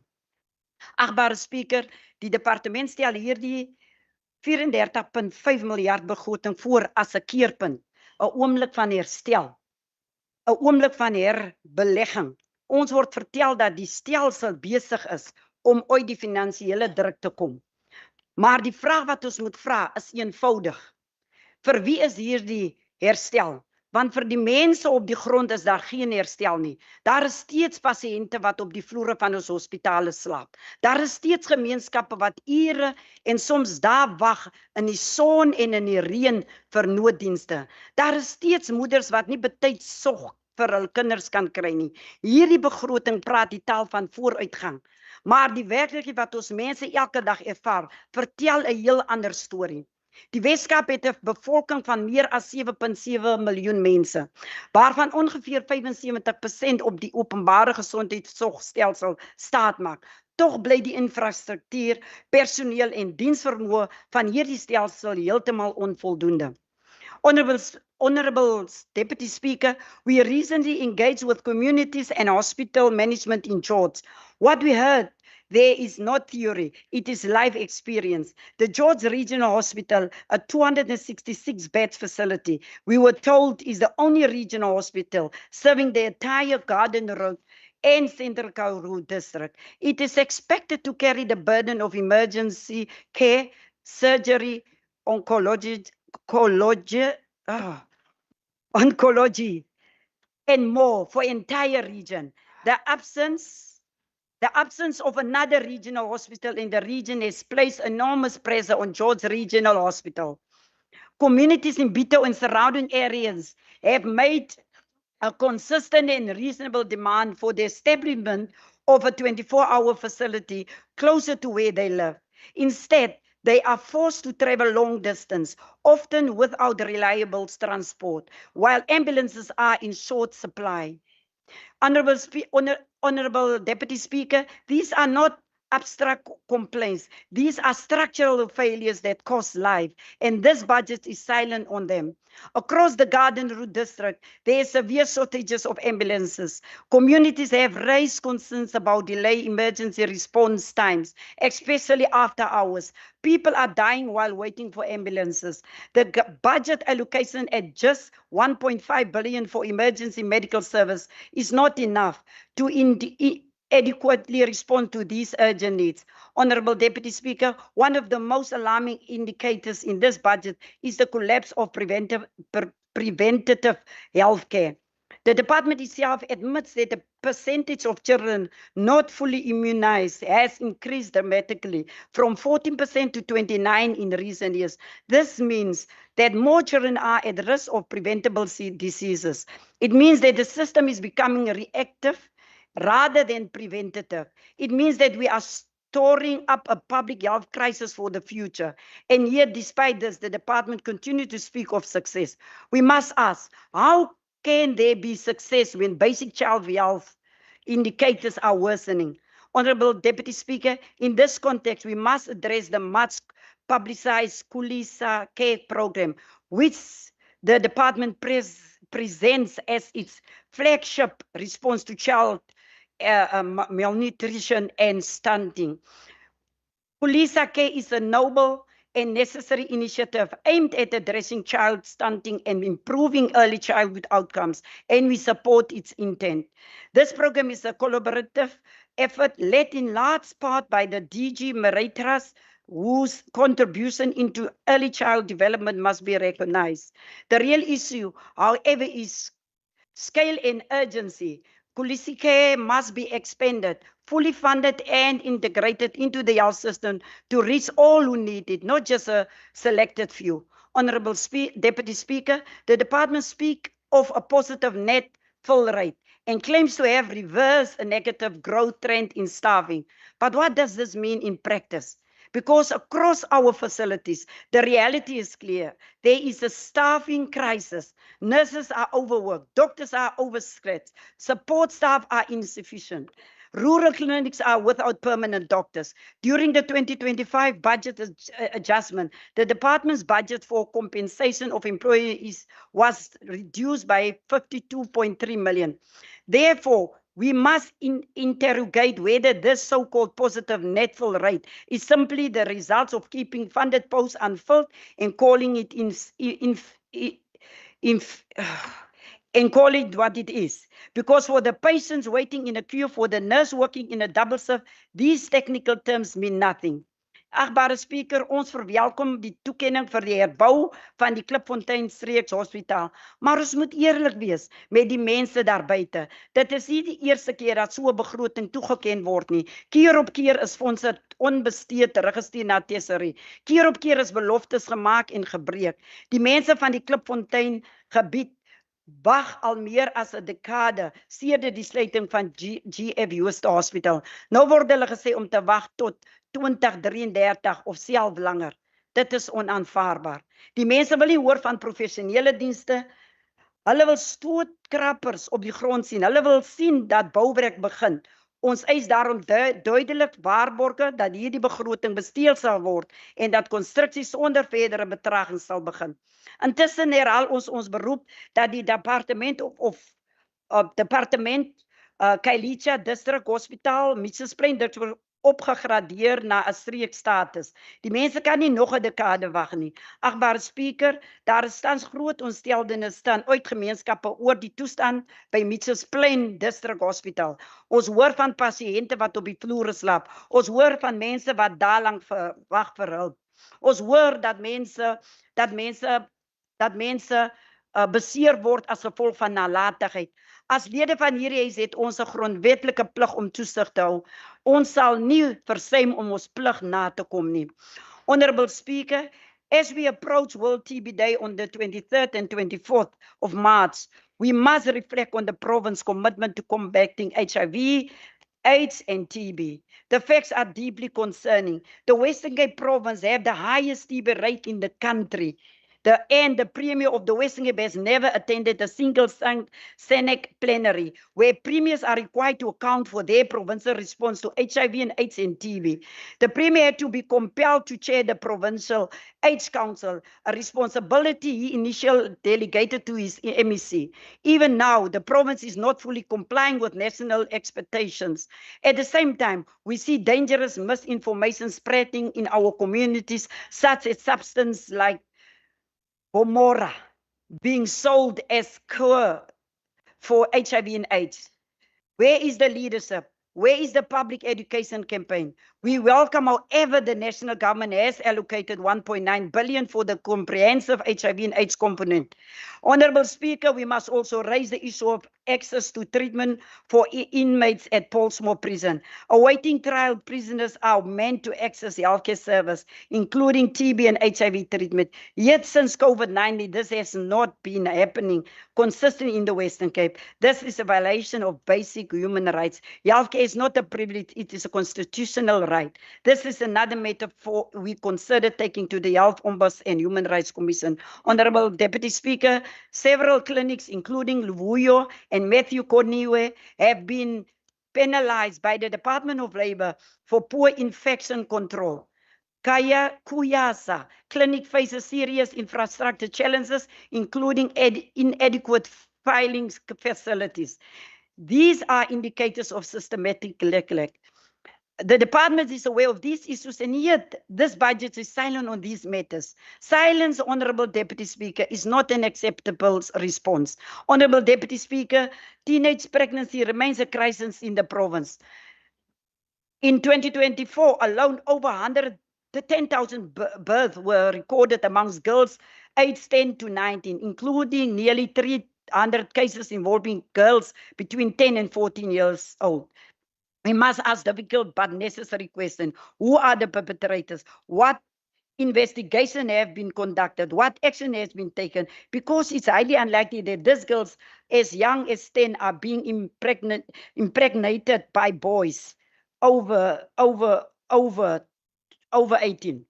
This point to deeper issues of statutory rape and gender-based violence in the province. We call on the department provide update data and to account for the action taken in response to these cases.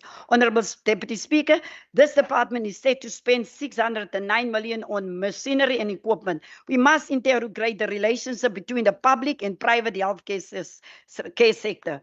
The MEC confirmed that the same medical equipment costing the public hundreds of millions every year is made available to private hospitals at no cost. Yet there is no shared arrangement to ensure that public patients can access private beds when needed. We reiterate the call that for every equipment used, there must be free beds for the uninsured patients in the private hospital. Honourable Speaker, this budget asks us to believe in a story of recovery, but the evidence tells a different story of system and strain, preventative care in decline, infrastructure delay, staff overstretched, governance failing, and communities left behind. This budget does not rise to the scale of the challenges we face.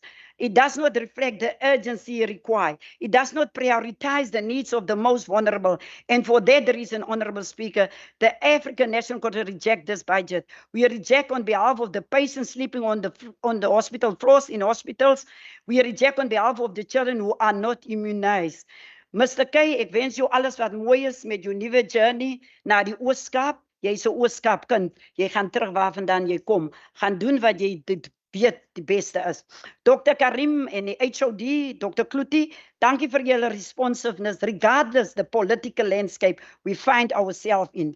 Member Boysen, ek hoop jy gaan vandag praat van die Weskaap Parlement en jou verantwoordelikheid en nie die Ooskaap nie. Jy is nou in die Weskaap, ons is hier praat oor die Weskaap. Baie dankie.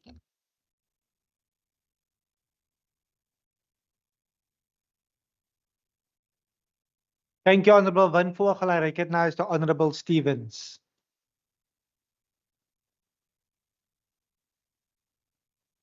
Honourable Stevens, are you able to take your seat? I recognize Honourable Sayed. Honourable Deputy Speaker, just a concern for those of us who want to monitor time. I see it's not, and even for the speakers to time themselves when they are speaking. Thank you. I can confirm that the clock is on. We will attempt to get it in the front and center. The table staff has taken note. I recognize the Honorable Walters. Honourable Deputy Speaker, I'm willing to assist with the timekeeping. Thank you so much, Honorable Walters. Colleagues, we will attempt, members, we will attempt to get it front and center on the home screen. I can see at my side. Honorable Stevens, please continue. Thank you, Honourable Deputy Speaker. Honourable members and distinguished guests, the Patriotic Alliance supports the budget allocated to health and wellness. However, our support must be accompanied by urgent improvements in the delivery of services on the ground. Day hospitals across the Western Cape, particularly in Kraaifontein, Caledon, Easter River, Mitchells Plain, Conville in George, and so many more that are not mentioned here today, are facing serious operational challenges. These facilities are often the first point of care for many residents, yet they are failing to provide a dignified and efficient service. One of the most concerning issues is the current practice of patients being forced to stand outside healthcare facilities for hours in both extreme heat and cold while waiting to be attended to. This is unacceptable, especially when many of these facilities have sufficient space inside to accommodate patients in a humane and orderly manner. Policies that undermine the dignity of our people must be urgently reviewed and corrected. Equally troubling is the conduct of some security personnel who are increasingly overstepping their roles and acting as though they are in charge of facility operations. Security is there to ensure safety, not to control or intimidate patients.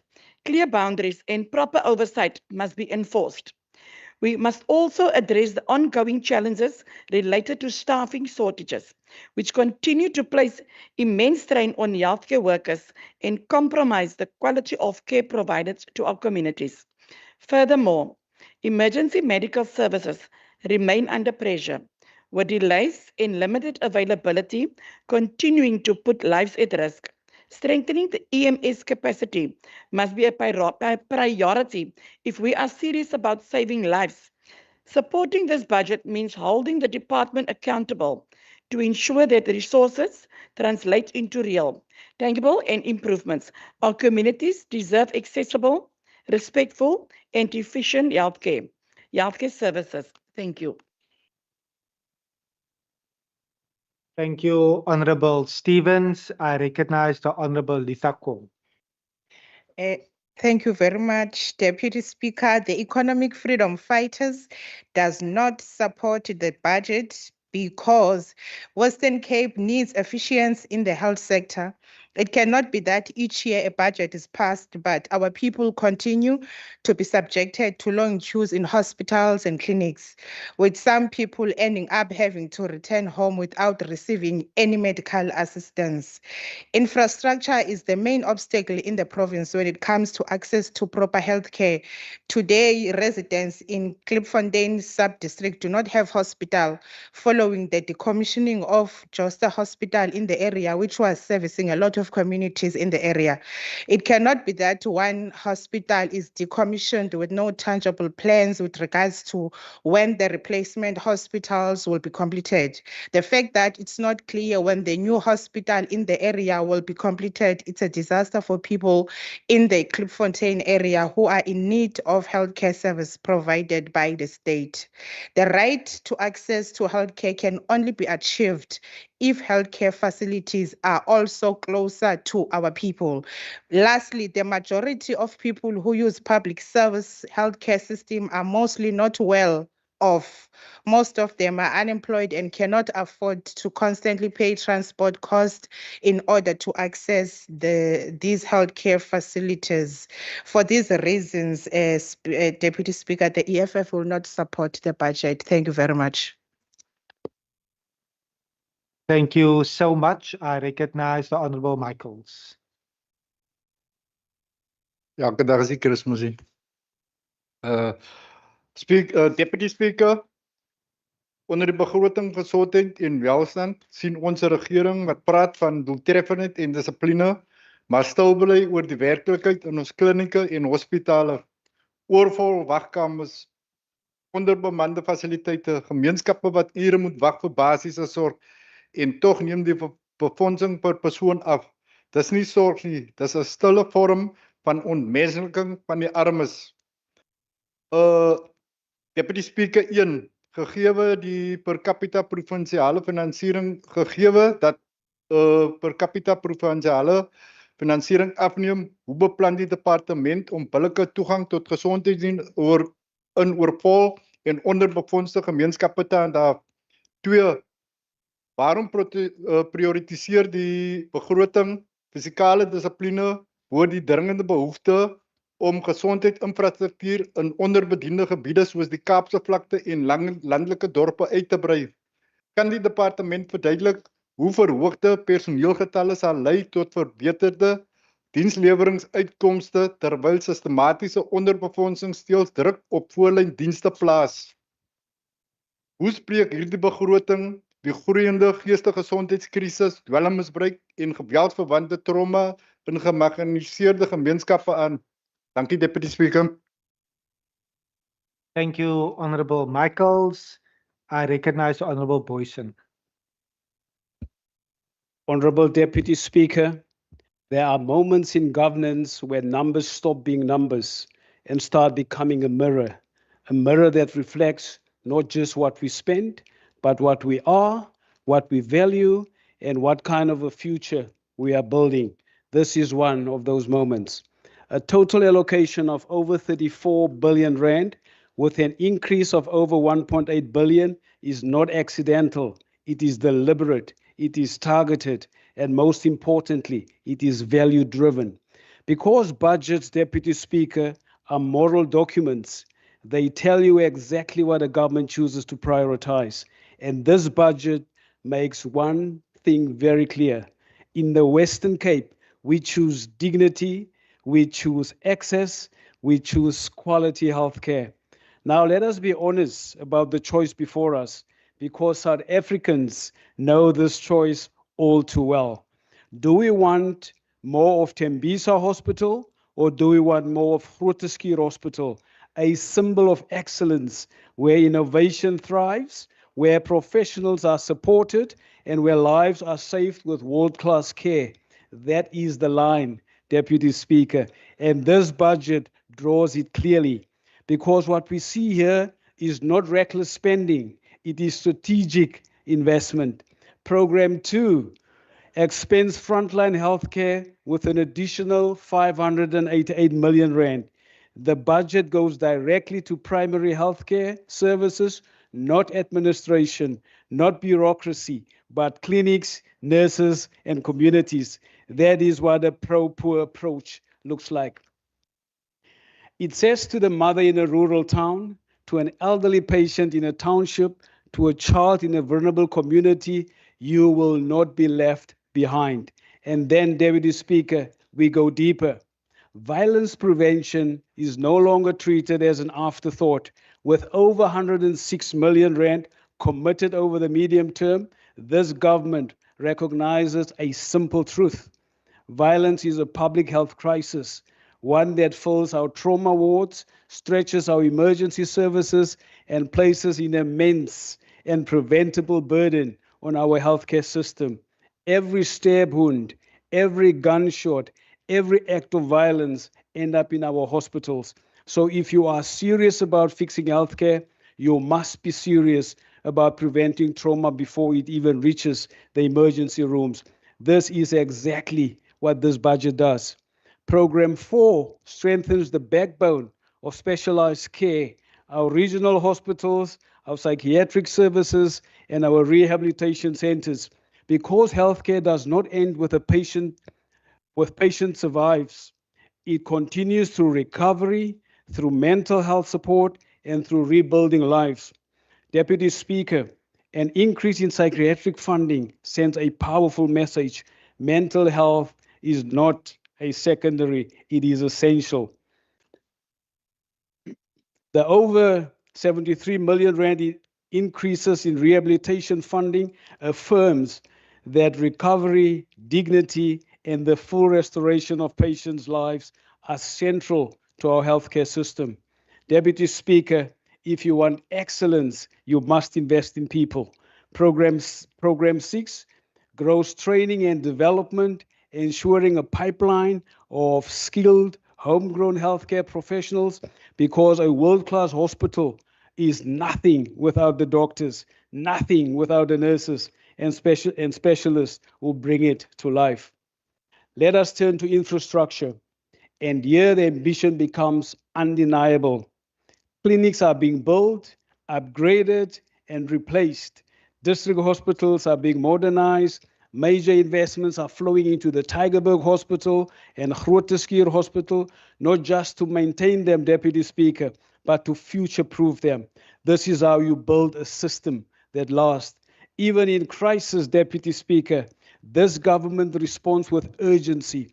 When fire damaged Paarl Regional Hospital, 67 million rand was immediately allocated for repairs and equipment.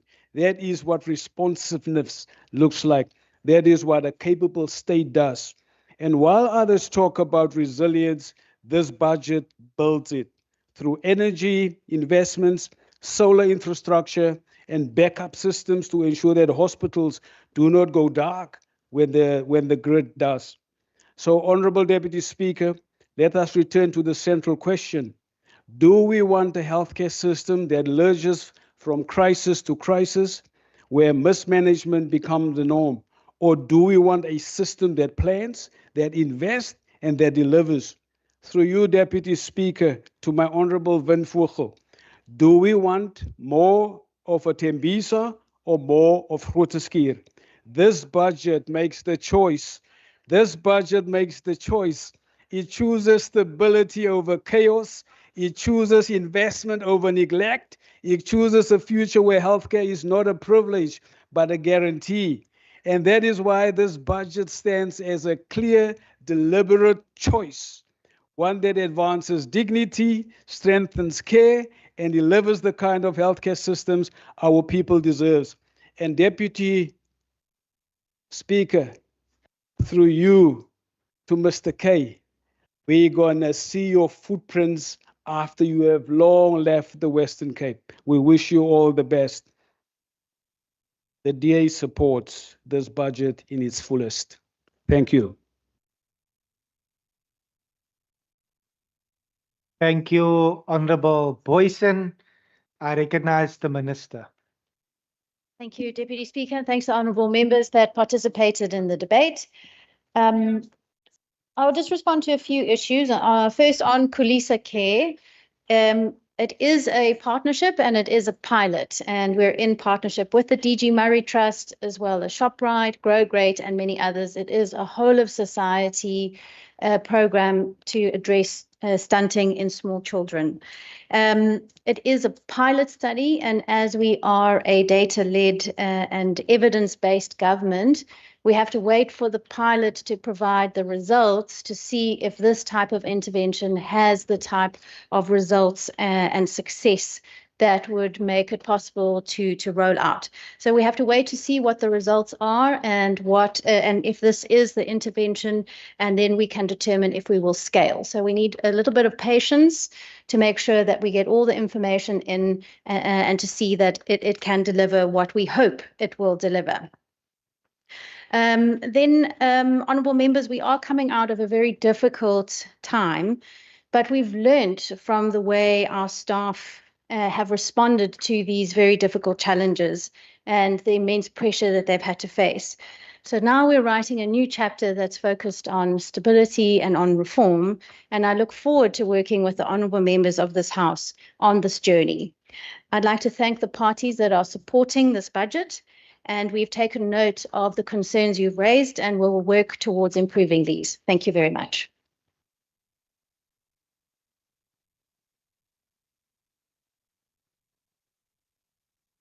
Thank you, Honorable Minister.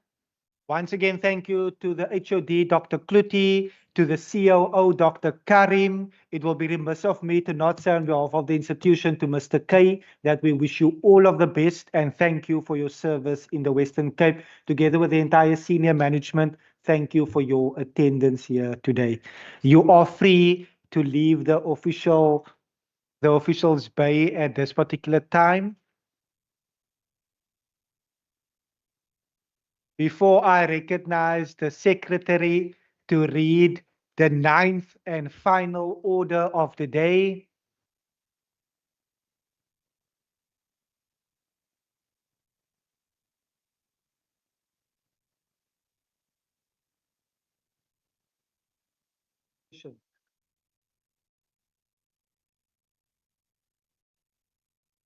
I have noted the HOD on the platform. So, Minister, I will recognize you to proceed.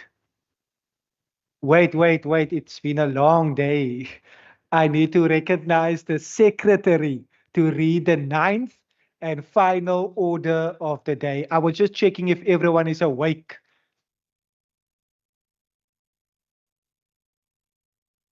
Debate on vote 5, Education, Western Cape Appropriation Bill. Thank you to the table staff. I recognize the minister.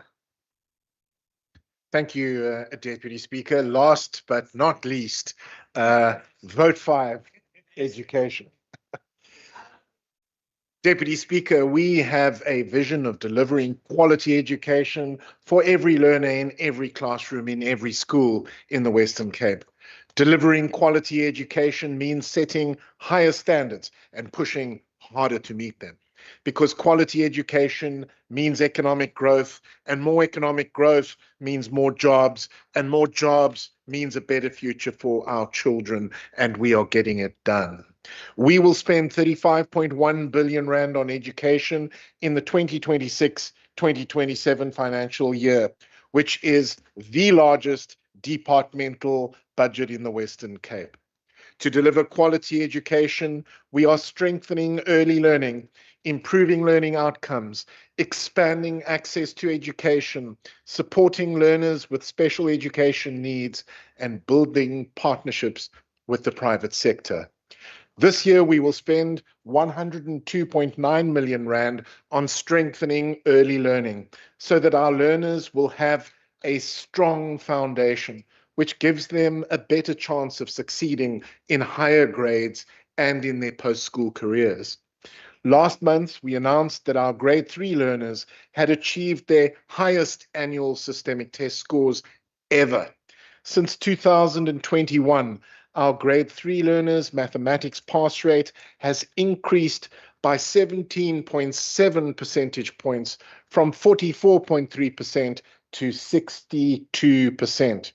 And the grade 3 language pass rate has increased by 14.3 percentage points from 36.9% to 51.2%. But we need to do more. So we have introduced new measures to support foundation phase teachers and learners this year.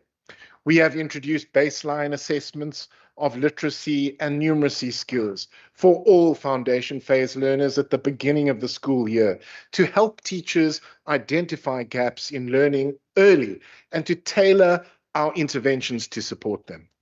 We have implemented reading fluency benchmarks in the foundation phase, which serve as clear, measurable goals that guide teaching, learning, and assessment throughout the school year. We have launched a structured numeracy intervention for teachers and learners in the foundation phase, following the success of our early grade reading intervention for these grades. The intervention includes teacher training, teacher guides, learner books, and of course, maths resource kits to support the new teaching skills. And we have just launched our Western Cape reading and literacy strategy with a clear and ambitious goal. Every learner must be able to read for meaning by the age of 10. We are getting it done. Deputy Speaker, this year we will spend 191.1 million rand on improving learning outcomes in grades 4 through 12 so that learners are supported throughout their school careers. Our successful Back on Track program will continue to support across grades in the coming years, with 34,200 learners in grades 4, 7, 10, 11, and 12 receiving extra classes. We will offer additional training to 1,530 teachers in grades 4, 8, 9, 10, and 11, as well as an open just-in-time online training program for 3,100 teachers in grades 11 and 12. We are also refining our program to ensure that it aligns with our department's key priorities. We need to have more learners taking maths, more learners passing maths, and more learners passing maths well with a score of 60% or more. So a key amendment to the Back on Track program this year is a focus on improving mathematics participation and outcomes in the grades 10, 11, and 12. This will include extra classes for 4,000 learners in grade 10 and another 4,000 learners in grade 11, so that we can retain these learners in mathematics throughout the phase. Technical education also has the potential to be a key driver of economic growth, but our technical schools are not currently reaching their full potential to develop, I beg your pardon, the future engineers, technicians, and technologists our economy needs. So we will invest in revitalizing our technical schools, including upgrading workshops, modernizing equipment, and supporting teachers in technical subjects, so that these schools deliver learners with the skills to take up and create jobs in these fields. We are also refining our teacher training across grades to more closely align to our priorities to improve learning outcomes. This includes closer monitoring and evaluation of our training to ensure that every hour a teacher spends in training has a measurable impact in the classroom. We are getting it done. Deputy Speaker, this year we will spend 2.7 billion rand on infrastructure to expand access to quality education. Our Rapid School Build program continues to grow from strength to strength, and the pace at which we are building it is a game changer for education. This year, we aim to deliver 280 classrooms in new and existing schools across the province, and we aim to have 10 new schools ready to open at the start of the 2027 school year.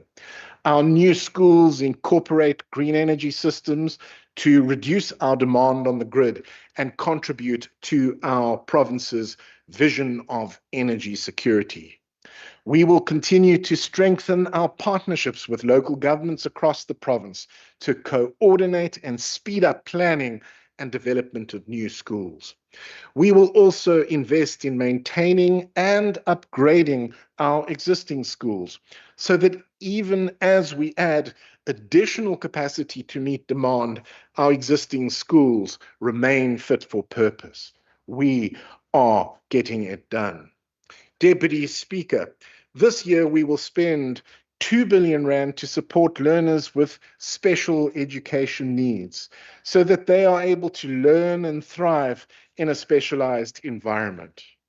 One of the new schools being completed with the support of our sister department, the Department of Infrastructure, is the Mannenberg School of Skills, which will offer practical vocational education to learners who thrive on this curriculum. We are allocating additional budget from our provincial funds to expand support for learners with autism spectrum disorder at 78.3 million rand and learners with profound and intellectual disabilities at 77.2 million rand. Our special needs teachers are the guardian angels of our learners with special education needs and carry a heavy burden with care and with kindness. With an increasing demand for placement, from our most vulnerable learners, we need to ensure that our special needs program is fully capacitated. So we have allocated funding for up to 101 additional special needs teachers to increase support for learners requiring specialized support. Deputy Speaker, we are getting it done. This year, we will spend 5 million rand supporting the EduInvest initiative at Westgrow to drive private and donor investment into education in the Western Cape. The return on investment in EduInvest, I think, is impressive. For the 2025-26 financial year, the team facilitated 320 million rand in new independent school projects, mainly in low-fee, no-fee schools. These schools make high-quality education accessible to learners in low-income communities, and the difference they are making in the lives of our children is astounding. One of these education providers recently shared a groundbreaking commitment to build 10 schools in 10 years, serving 10,000 learners from low-income communities. They are changing the narrative on what independent education looks like and who it benefits. And we will continue to support their vision of low-cost, high-quality education. Deputy Speaker, we are getting it done. Now, Deputy Speaker, executing these priorities in a system under pressure will require additional capacity. Teachers are the backbone of our education system and of our society. Without teachers, delivering quality education is impossible. This year, we have allocated funding for up to 701 additional teachers in our schools. This includes up to 600 teachers in public ordinary schools and up to 101 teachers in our special needs schools. And filling some of these posts is already underway. We will also need to make our classrooms safer environments that better support teaching and learning. And so this year we will spend 72.7 million rand improving safety at schools. We will also be increasing our focus on improving school attendance, ensuring time on task, and improving discipline in our schools. Nevertheless, our department remains under fiscal pressure, and we face a serious risk, including significant admissions pressure, overcrowding classrooms, aging school infrastructure, unfunded mandates, and the winding down of our additional budget facility for infrastructure funding. But we will continue to do everything we can to carefully manage these risks and maintain stability in our system with the support of our officials and our principals and our teachers and our school staff. But despite these risks and the very real challenges that our education system faces, it is a system that works. Over 1.2 million children go to school in our province each weekday. And by and large, they do so safely. They have access to school meals and learner transport programs. They receive extra academic support where needed and benefit from the support of great teachers. The system works because of our staff, who remain our department's greatest asset. So thank you to all of our Western Cape Education Department staff under the leadership of our Superintendent General, Mr. Brent Walters, our head office, our district officers, our principals, and of course, our school management teams. And to our teachers across the province, from the Cape Town Metro to the far reaches of our rural districts here in the Western Cape. You are our agents of hope, and you get it done. So thank you for your care and for your dedication and for your love for the children of the Western Cape. Thank you.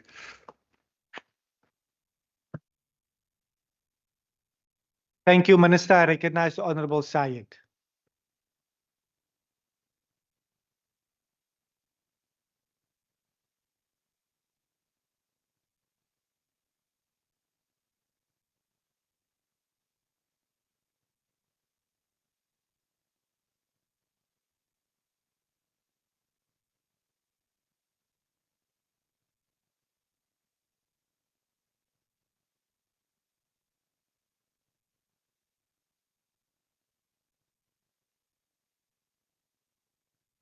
Thank you very much, Honorable Deputy Speaker and members. Let me firstly start before he leaves and thank the Honorable Walters for agreeing to convey our message to Helen Zille, the former Premier, regarding the recall of Premier Windy. So thank you very much, Honorable Walters, for your cooperation and for your assistance. I think let's give him a round of applause.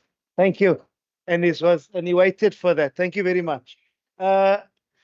Education remains the most powerful instrument available to any society to defeat poverty, expand opportunity, and build a just future.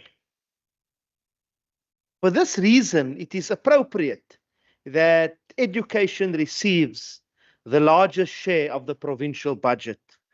And we welcome Education MEC Honorable David Mayne's willingness to support the ANC's initiative as well to avail our provincial constituency offices to assist parents and communities who are struggling with the 2027 learner placement registration process and to even provide guidance in that regard. For the 2026-27 financial year, this House is asked to approve 35.1 billion for the Western Cape Education Department, rising to 36.7 billion over the medium term. But the real measure of a budget is not its size. The real measure is whether it improves the lived realities of learners, teachers, and parents. And when we examine those lived realities across the Western Cape, it becomes clear that this budget fails to adequately respond to the crisis facing our education system. And for that reason, the ANC cannot support Budget Vote 5. I know that the MEC tried, wanted sufficient budget, but the leadership of this province and government refuses to do so. The Western Cape education system now serves more than 1.23 million learners, with over 139,000 additional learners entering the system between 2019 and 2025. This growth was predictable. Population trends were known.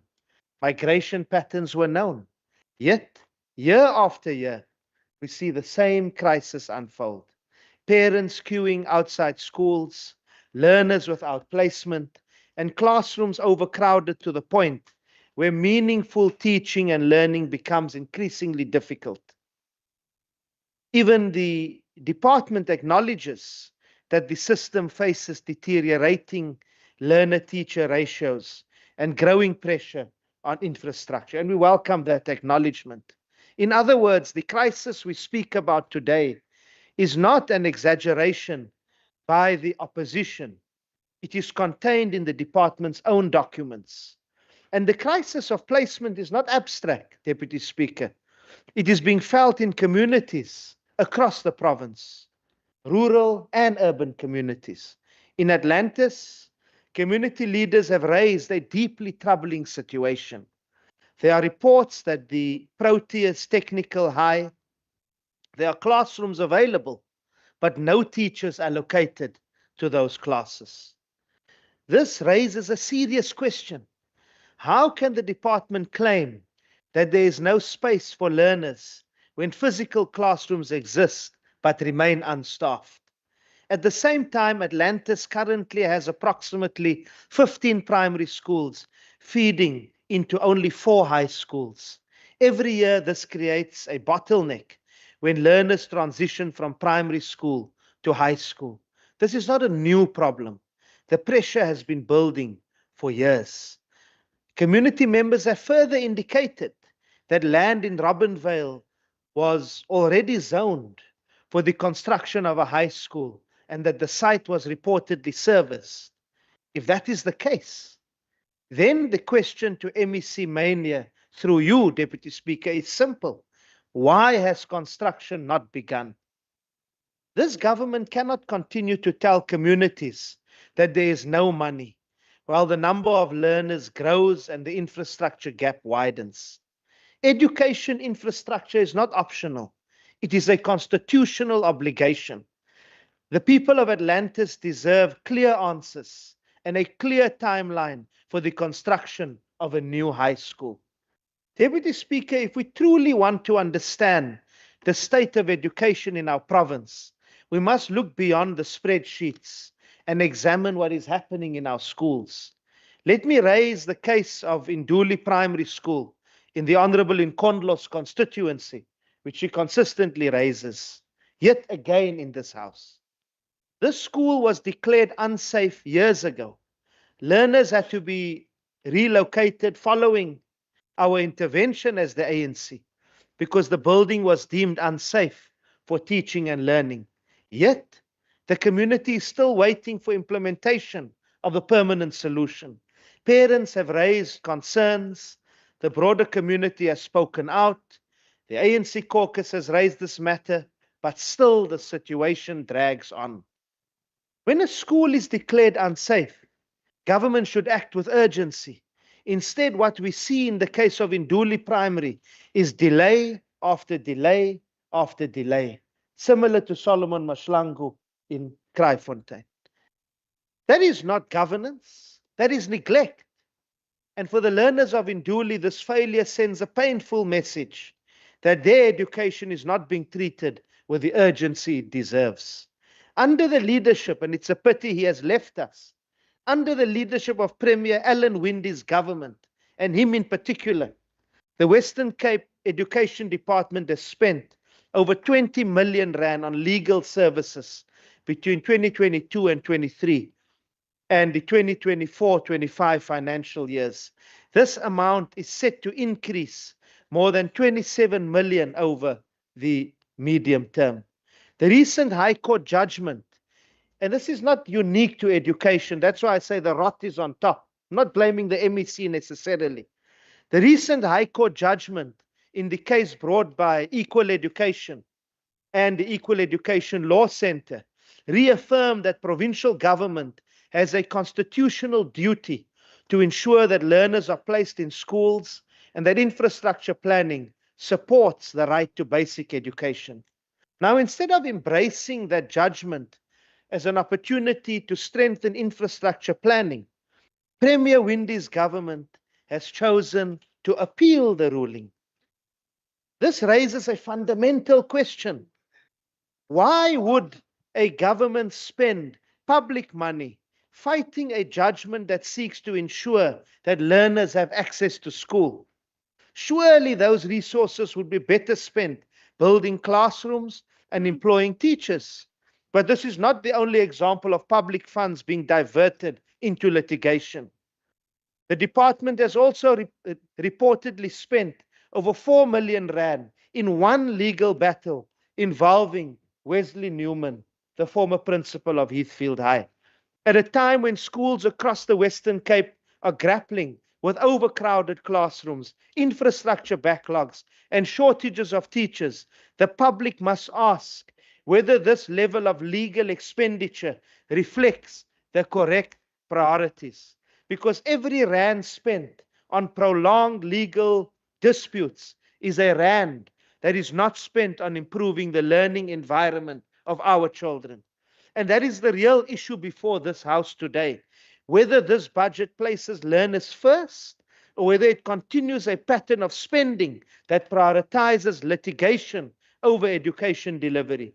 Another serious concern is the continued presence of asbestos structures in schools across the province. Asbestos is dangerous. MEC Wenger will tell us that. It poses serious health risks to learners and teachers. Yet under the leadership of Premier Alan Winde, now in his second term, schools in this province still contain this hazardous material. It was there during MEC Schaefer's time. It is there now. It speaks to leadership on the top. Honorable Deputy Speaker, learners should not have to choose between their education and their health. Removing asbestos from schools should not be negotiable. It should be urgent. Access to education is also about whether learners can actually reach their schools. Across the province, many learners rely on the learner transport scheme. Yet communities continue to report challenges with access and reliability. Wellington issue was raised in SOPA. It's still not resolved. For many families in rural communities, transport determines whether a learner attends school or stays at home. In a modern education system, Deputy Speaker, digital infrastructure is essential. Schools rely on internet connectivity for teaching, administration, and admissions. Yet, as I said this morning, Sentinel Primary School in Hout Bay recently experienced internet connectivity failures for more than a month. It required the ANC's intervention before connectivity was restored. And we thank Mr. Mayor, Alan Mayor in the department for being responsive and for engaging and ensuring that it happened. But it required the opposition to raise it. It was not working in the first place.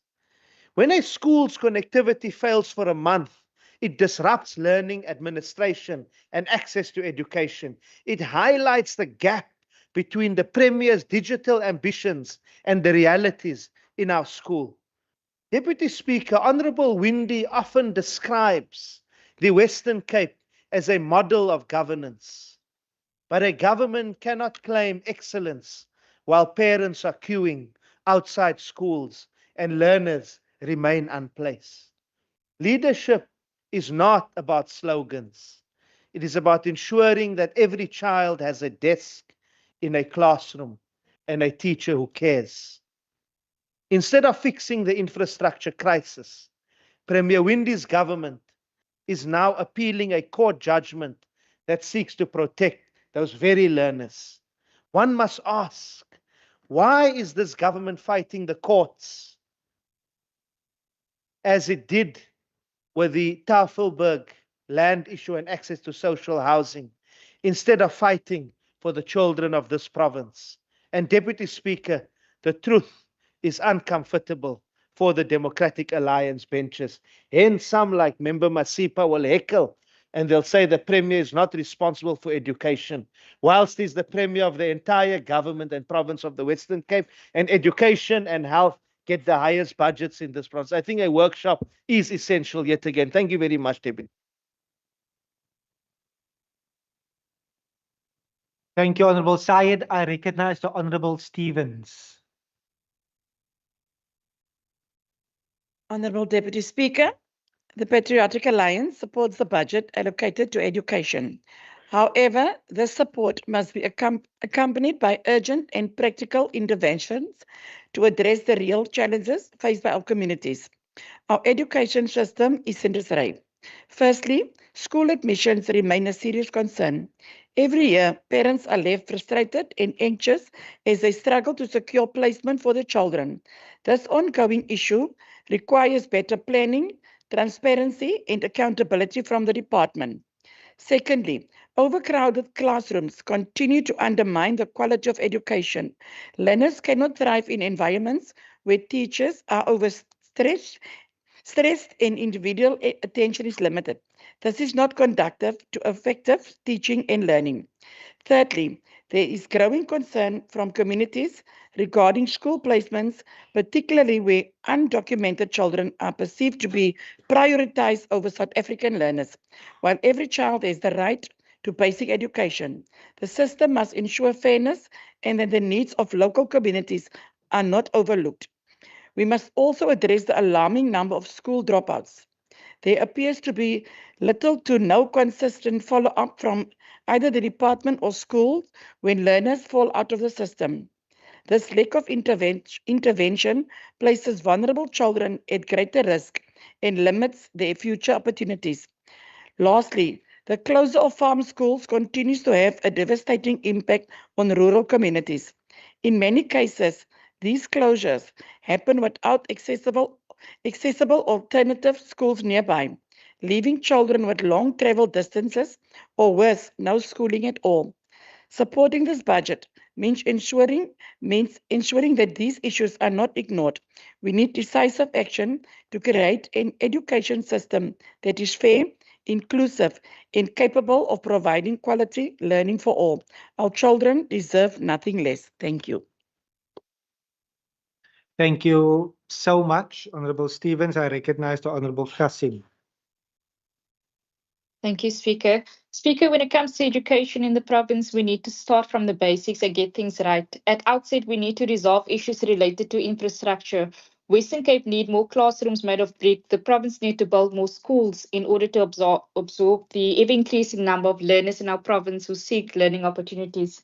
Speaker, it should serve as a constant reminder to those who run government that education is a right and not a privilege. Once we have proper schools and enough classrooms, we then need enough teachers who are permanently employed so that we can have a reasonable learner to teacher ratio in each classroom in this province.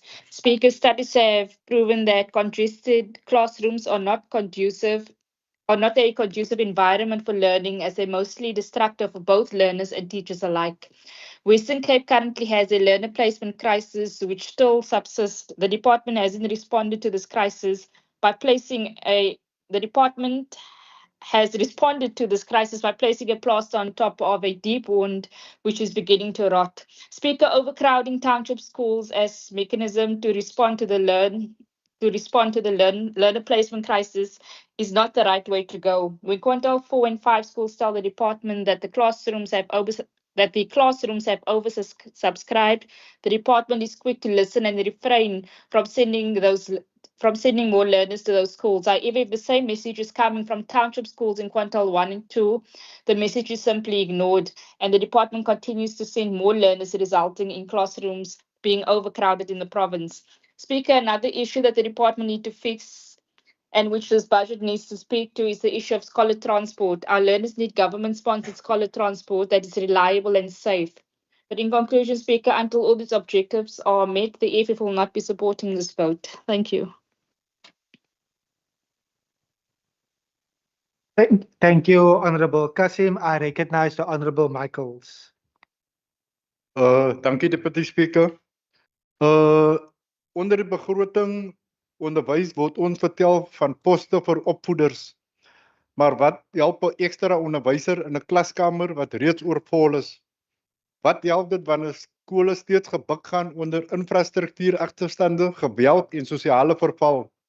Hierdie begroting spreek nie die werklike krisis in ons onderwysstelsel aan, veral nie in die werkersklas en breingemeenskappe nie. Deputy Speaker, nommer 1, hoe regverdig die departement 'n begroting wat nie voldoende reageer op oorvol klaskamers en infrastruktuuragterstande in werkersklas skole nie? Watter persentasie van die onderwysbegroting word spesifiek aan histories benadeelde skole toegeken en hoe spreek dit sistematiese ongelykheid aan? Deputy Speaker, punt 3. Waarom weerspieël die begroting nie 'n daadwerklike ingryping in skoolverlating, bendegeweld en sosiale uitdagings wat leerders in kwesbare gemeenskappe raak en aanspreek nie? Deputy Speaker, punt 4. Hoe sal die toevoeging van opvoeders alleen strukturele probleme oplos wanneer per leerder befondsing in reële terme afneem? Punt 5. Watter doelgerigte intervensies bestaan om te verseker dat breinleerders veral in landelike en township gebiede nie agtergelaat word in die digitale en vaardigheidsekonomie nie? Die NCC kan ongelukkig hierdie begroting support nie. Dankie Speaker. Thank you so much, Honorable Michaels. I recognize the Honorable Christians. Thank you, Deputy Speaker. Deputy Speaker, Nelson Mandela said, education is the most powerful weapon which you can use to change the world. He further said that education is a tool for personal development, empowerment, and social transformation. Deputy Speaker, although the ACDP do support the budget, I want to reiterate again the concern that we have when it comes to drugs on our schools. You can have all the beautiful systems, all the school resource officers, but if you don't address the fundamental problem that we have at some of our schools, where learners, when I heard from the education department, 7, 8 years old being on drugs, we're not going to get anywhere. There's urgent intervention needed in some of our schools, and I would like the minister to tell us, because there's nothing, the interventions of safe schools and school resource officers is not going to solve that problem. We need intervention. Now, I know that schools represent communities, but while they're at school, can we please get something in place to address this urgent need? We do know it's a budget that needs to cover many aspects, and we thank the minister and the department for the budget. But, Deputy Speaker, as I say again, there's certain schools that has tremendous problems and there's no answers. And I'm asking the minister please to look at social workers at certain schools where there is a major problem of drug addiction. I thank you. Thank you, Honorable Christians. I recognize the Honorable Johnson. Honourable Deputy Speaker, today we debate Vote 5, the single largest investment this province makes in the future of its people. This is because education for the DA is not just another budget line. It is the difference between opportunity and exclusion, between dependence and independence, between hope and stagnation. And that is why the Western Cape continues to make education its top priority. Honourable Deputy Speaker, education spending increases from 32.738 billion in 2025-26 to 35.108 billion in 26-27, growing steadily over the MTEF. This reflects something very simple, but something very important, a continued investment in education, because an educated society creates a thriving economy. Honourable Deputy Speaker, what stands out in this budget is not just the size of the allocations, it is the discipline behind it. We are strengthening our system by funding 701 new educators posts in 2026-27, amounting to 799 million rand. We are investing 330 million in infrastructure to replace and refurbish school built with inappropriate or hazardous materials. And the full infrastructure allocation, including the Rapid School Build program, totals 6.437 billion over the MTEF. This strategic allocation addresses the twin pressures facing our system. Firstly, the need for space, and secondly, the need for quality teaching. By building schools, adding classrooms, and upgrading infrastructure, the Western Cape is tackling learner placement and overcrowding head-on. That is what responsible government looks like, not reckless promises, not unfunded demands, not ideological experiments, but the careful stewardship of public money. Honorable Deputy Speaker, the ANC, the PA, and particularly the EFF will once again push the tired narrative that the DA only delivers for the affluent. However, the facts tell a very different story. The Western Cape Education Department will spend 1.771 billion over the MTEF, providing daily nutritious meals to learners, with an additional 219 million to address food inflation through the National Schools Nutrition Program. Currently, 1,069 schools and more than 540,000 learners benefit from this program. These are not wealthy communities. These are vulnerable learners. These are families who depend on a government that works. In addition, over 91,000 learners attend our no-fee schools. More than 84,000 learners benefit from fee exemption. Over 17,000 vulnerable learners at independent schools receive subsidies. Nearly 69,000 learners benefit from learner transport, with the Cape Winelands district having the highest numbers. This is not a government that governs for only a few. This is a government that delivers for everyone. And that is what honorable members should be telling their constituencies instead of recycling political talking points. However, Honorable Deputy Speaker, it is always interesting to hear the ANC lecture in this House about service delivery. This is from a party that has governed nationally for 3 decades. If their own governance model worked, South Africa would not be facing infrastructure collapse. South Africa would not be facing administrative decay, and South Africa would not be facing institutional failure. The ANC does not suffer from a resource problem. It suffers from a governance problem. The ANC failure is caused by a lack of money. And the DA knows failure is caused by a lack of management. Honorable Deputy Speaker, the difference between governments is not who claims to care. Everyone claims to care. The real difference is who delivers. And this budget shows delivery. If we look at outcomes in this province, we see the highest learner retention rate in the country, record grade 3 literacy and mathematic results through systemic testing, the highest matric pass rate in provincial history at 88.2%, more bachelor passes, the highest mathematics pass rate nationally, and the top matric learner in South Africa coming from a public school in George. These outcomes do not happen by accident. They happen through investment, through planning, through governance, through accountability. While we prepare learners for university, it is unfortunately national failures at institutions like NSFAS and parts of the post-school system that threaten those opportunities caused by the very ANC. But our responsibility is clear: to ensure learners are prepared to succeed, and we are doing exactly that.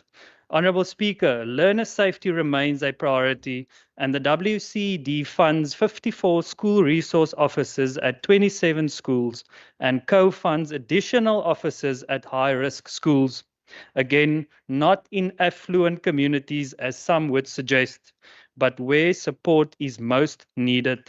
Honorable Deputy Speaker, history teaches us something important. Radical slogans do not build capable states. Disciplined governance does. Revolutionary rhetoric has never fixed a balance sheet.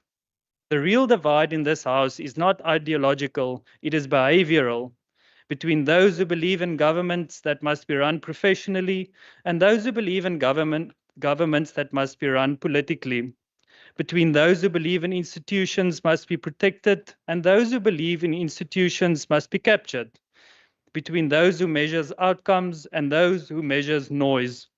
Deputy Speaker, this government chooses professionalism. This government chooses evidence.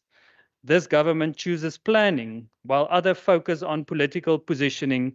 The DA focuses on institutional performance. While others focus on headlines, we focus on the outcomes. While others focus on blame, we focus on management. Because serious governments do not chase applause, they build capability. Honourable Deputy Speaker, the choice before this House is simple: performance or populism, management or messaging, delivery or drama. The DA chooses performance, the DA chooses management, and the DA chooses to deliver. And that is why we support vote 5. I thank you. Thank you, Honorable Johnson. I recognize the Minister. Thank you, Deputy Speaker. We are, as I mentioned in my opening remarks, getting it done to deliver quality education that drives economic growth. To recap, we are strengthening early learning so that our learners will have a strong foundation for their education. We are improving learning outcomes in grade 4 through 12 so that learners are supported throughout their school careers. We are expanding access to quality education by building more schools faster through our Rapid School Build program. We are supporting learners with special education needs so that they are able to learn and thrive in a specialized environment. And we are building partnerships with the private sector to increase investment in independent low-fee and no-fee schools. Let me then turn to dealing with some of the points raised during the debates. On the whole question of admission pressure, our response is decisive, and it's called the Rapid School Build program. And the program is going from strength to strength and at a pace which I believe is a game changer for education. I remind members that we aim to have 10 new schools ready to open for the start of the 2027 school year. And we are building more schools faster than any other province in South Africa. On the whole question of the Equal Education Law Centre judgment, we are, of course, appealing the ruling because we have serious concerns about the process and, of course, the findings of the court. The judgment, as honourable members well know, is suspended pending an appeal. And I think it's important for honourable members to understand that the judgment was not unanimous. The dissenting judgment states that the main judgment is flawed and that the admissions policy does not discriminate, let alone unfairly so, on the basis of race, poverty, place of birth, and social origin. And that, honourable members, should be enough to appeal. We have, as the honourable member knows, made extensive support available to parents for extremely late applications to communicate essential information and to assist parents in applying for places in schools. And we specifically, as honourable members know, target our infrastructure investments to areas where increased demand is predicted, and we do everything we can to place extremely late applicants as quickly as possible, despite these applications sometimes arriving 8 months late. When it comes to vulnerable learners, and I think this is important to point out to honourable members, and I thank the honourable members for raising this point. While other provinces are cutting back on their funding for vulnerable learners, we are in fact increasing allocations to vulnerable learners.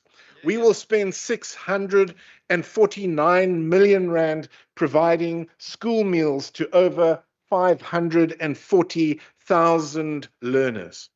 Members should take note that the conditional grant from national government does not cover the full cost of school meals. And so we use provincial funds to top up this funding by about 70%. 5.3 million rand this year. We will spend 698.3 million rand transporting over 71,000 learners to and from school. We will spend 95.8 million rand on fee exemptions for parents who have experienced a loss of income affecting their ability to pay school fees. And we will spend 546.1 million rand operating select quintile 4 and 5 schools as no-fee schools because they serve poor communities. On the whole question of safety, we will, as I mentioned, spend 72.7 million rand on improving safety in our schools, which includes 82 school resource officers deployed at our schools in partnership with the City of Cape Town. And while our school resource officers may not solve the drug problem, they will go a long way in supporting schools to deal with the problem. We also, of course, subsidize security, as honourable members know, at 400 schools. We operate a safe schools call centre where teachers and learners report or seek help regarding crime, abuse, and of course a variety of other issues. We have safe school officers in the field providing support to schools, and we do have district support teams who provide psychological support following an incident.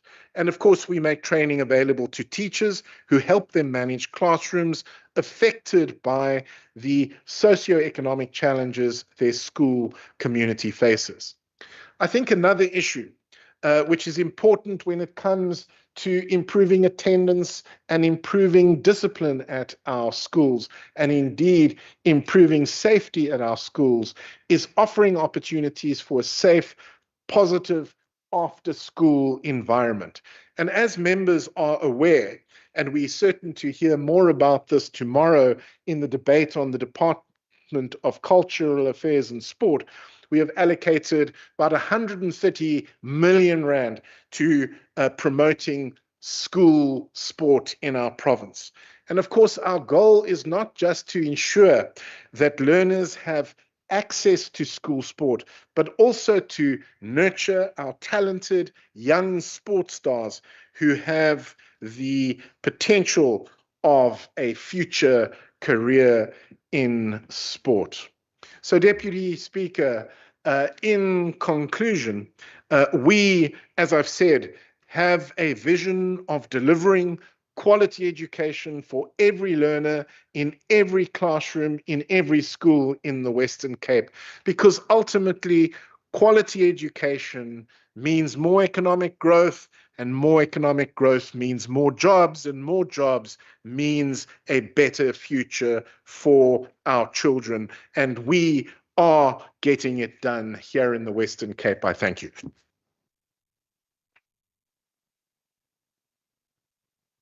Honourable members, that concludes the debate on the vote as well as the business of the day. The secretary will now end the meeting and members will be exited from the sitting. The House is adjourned.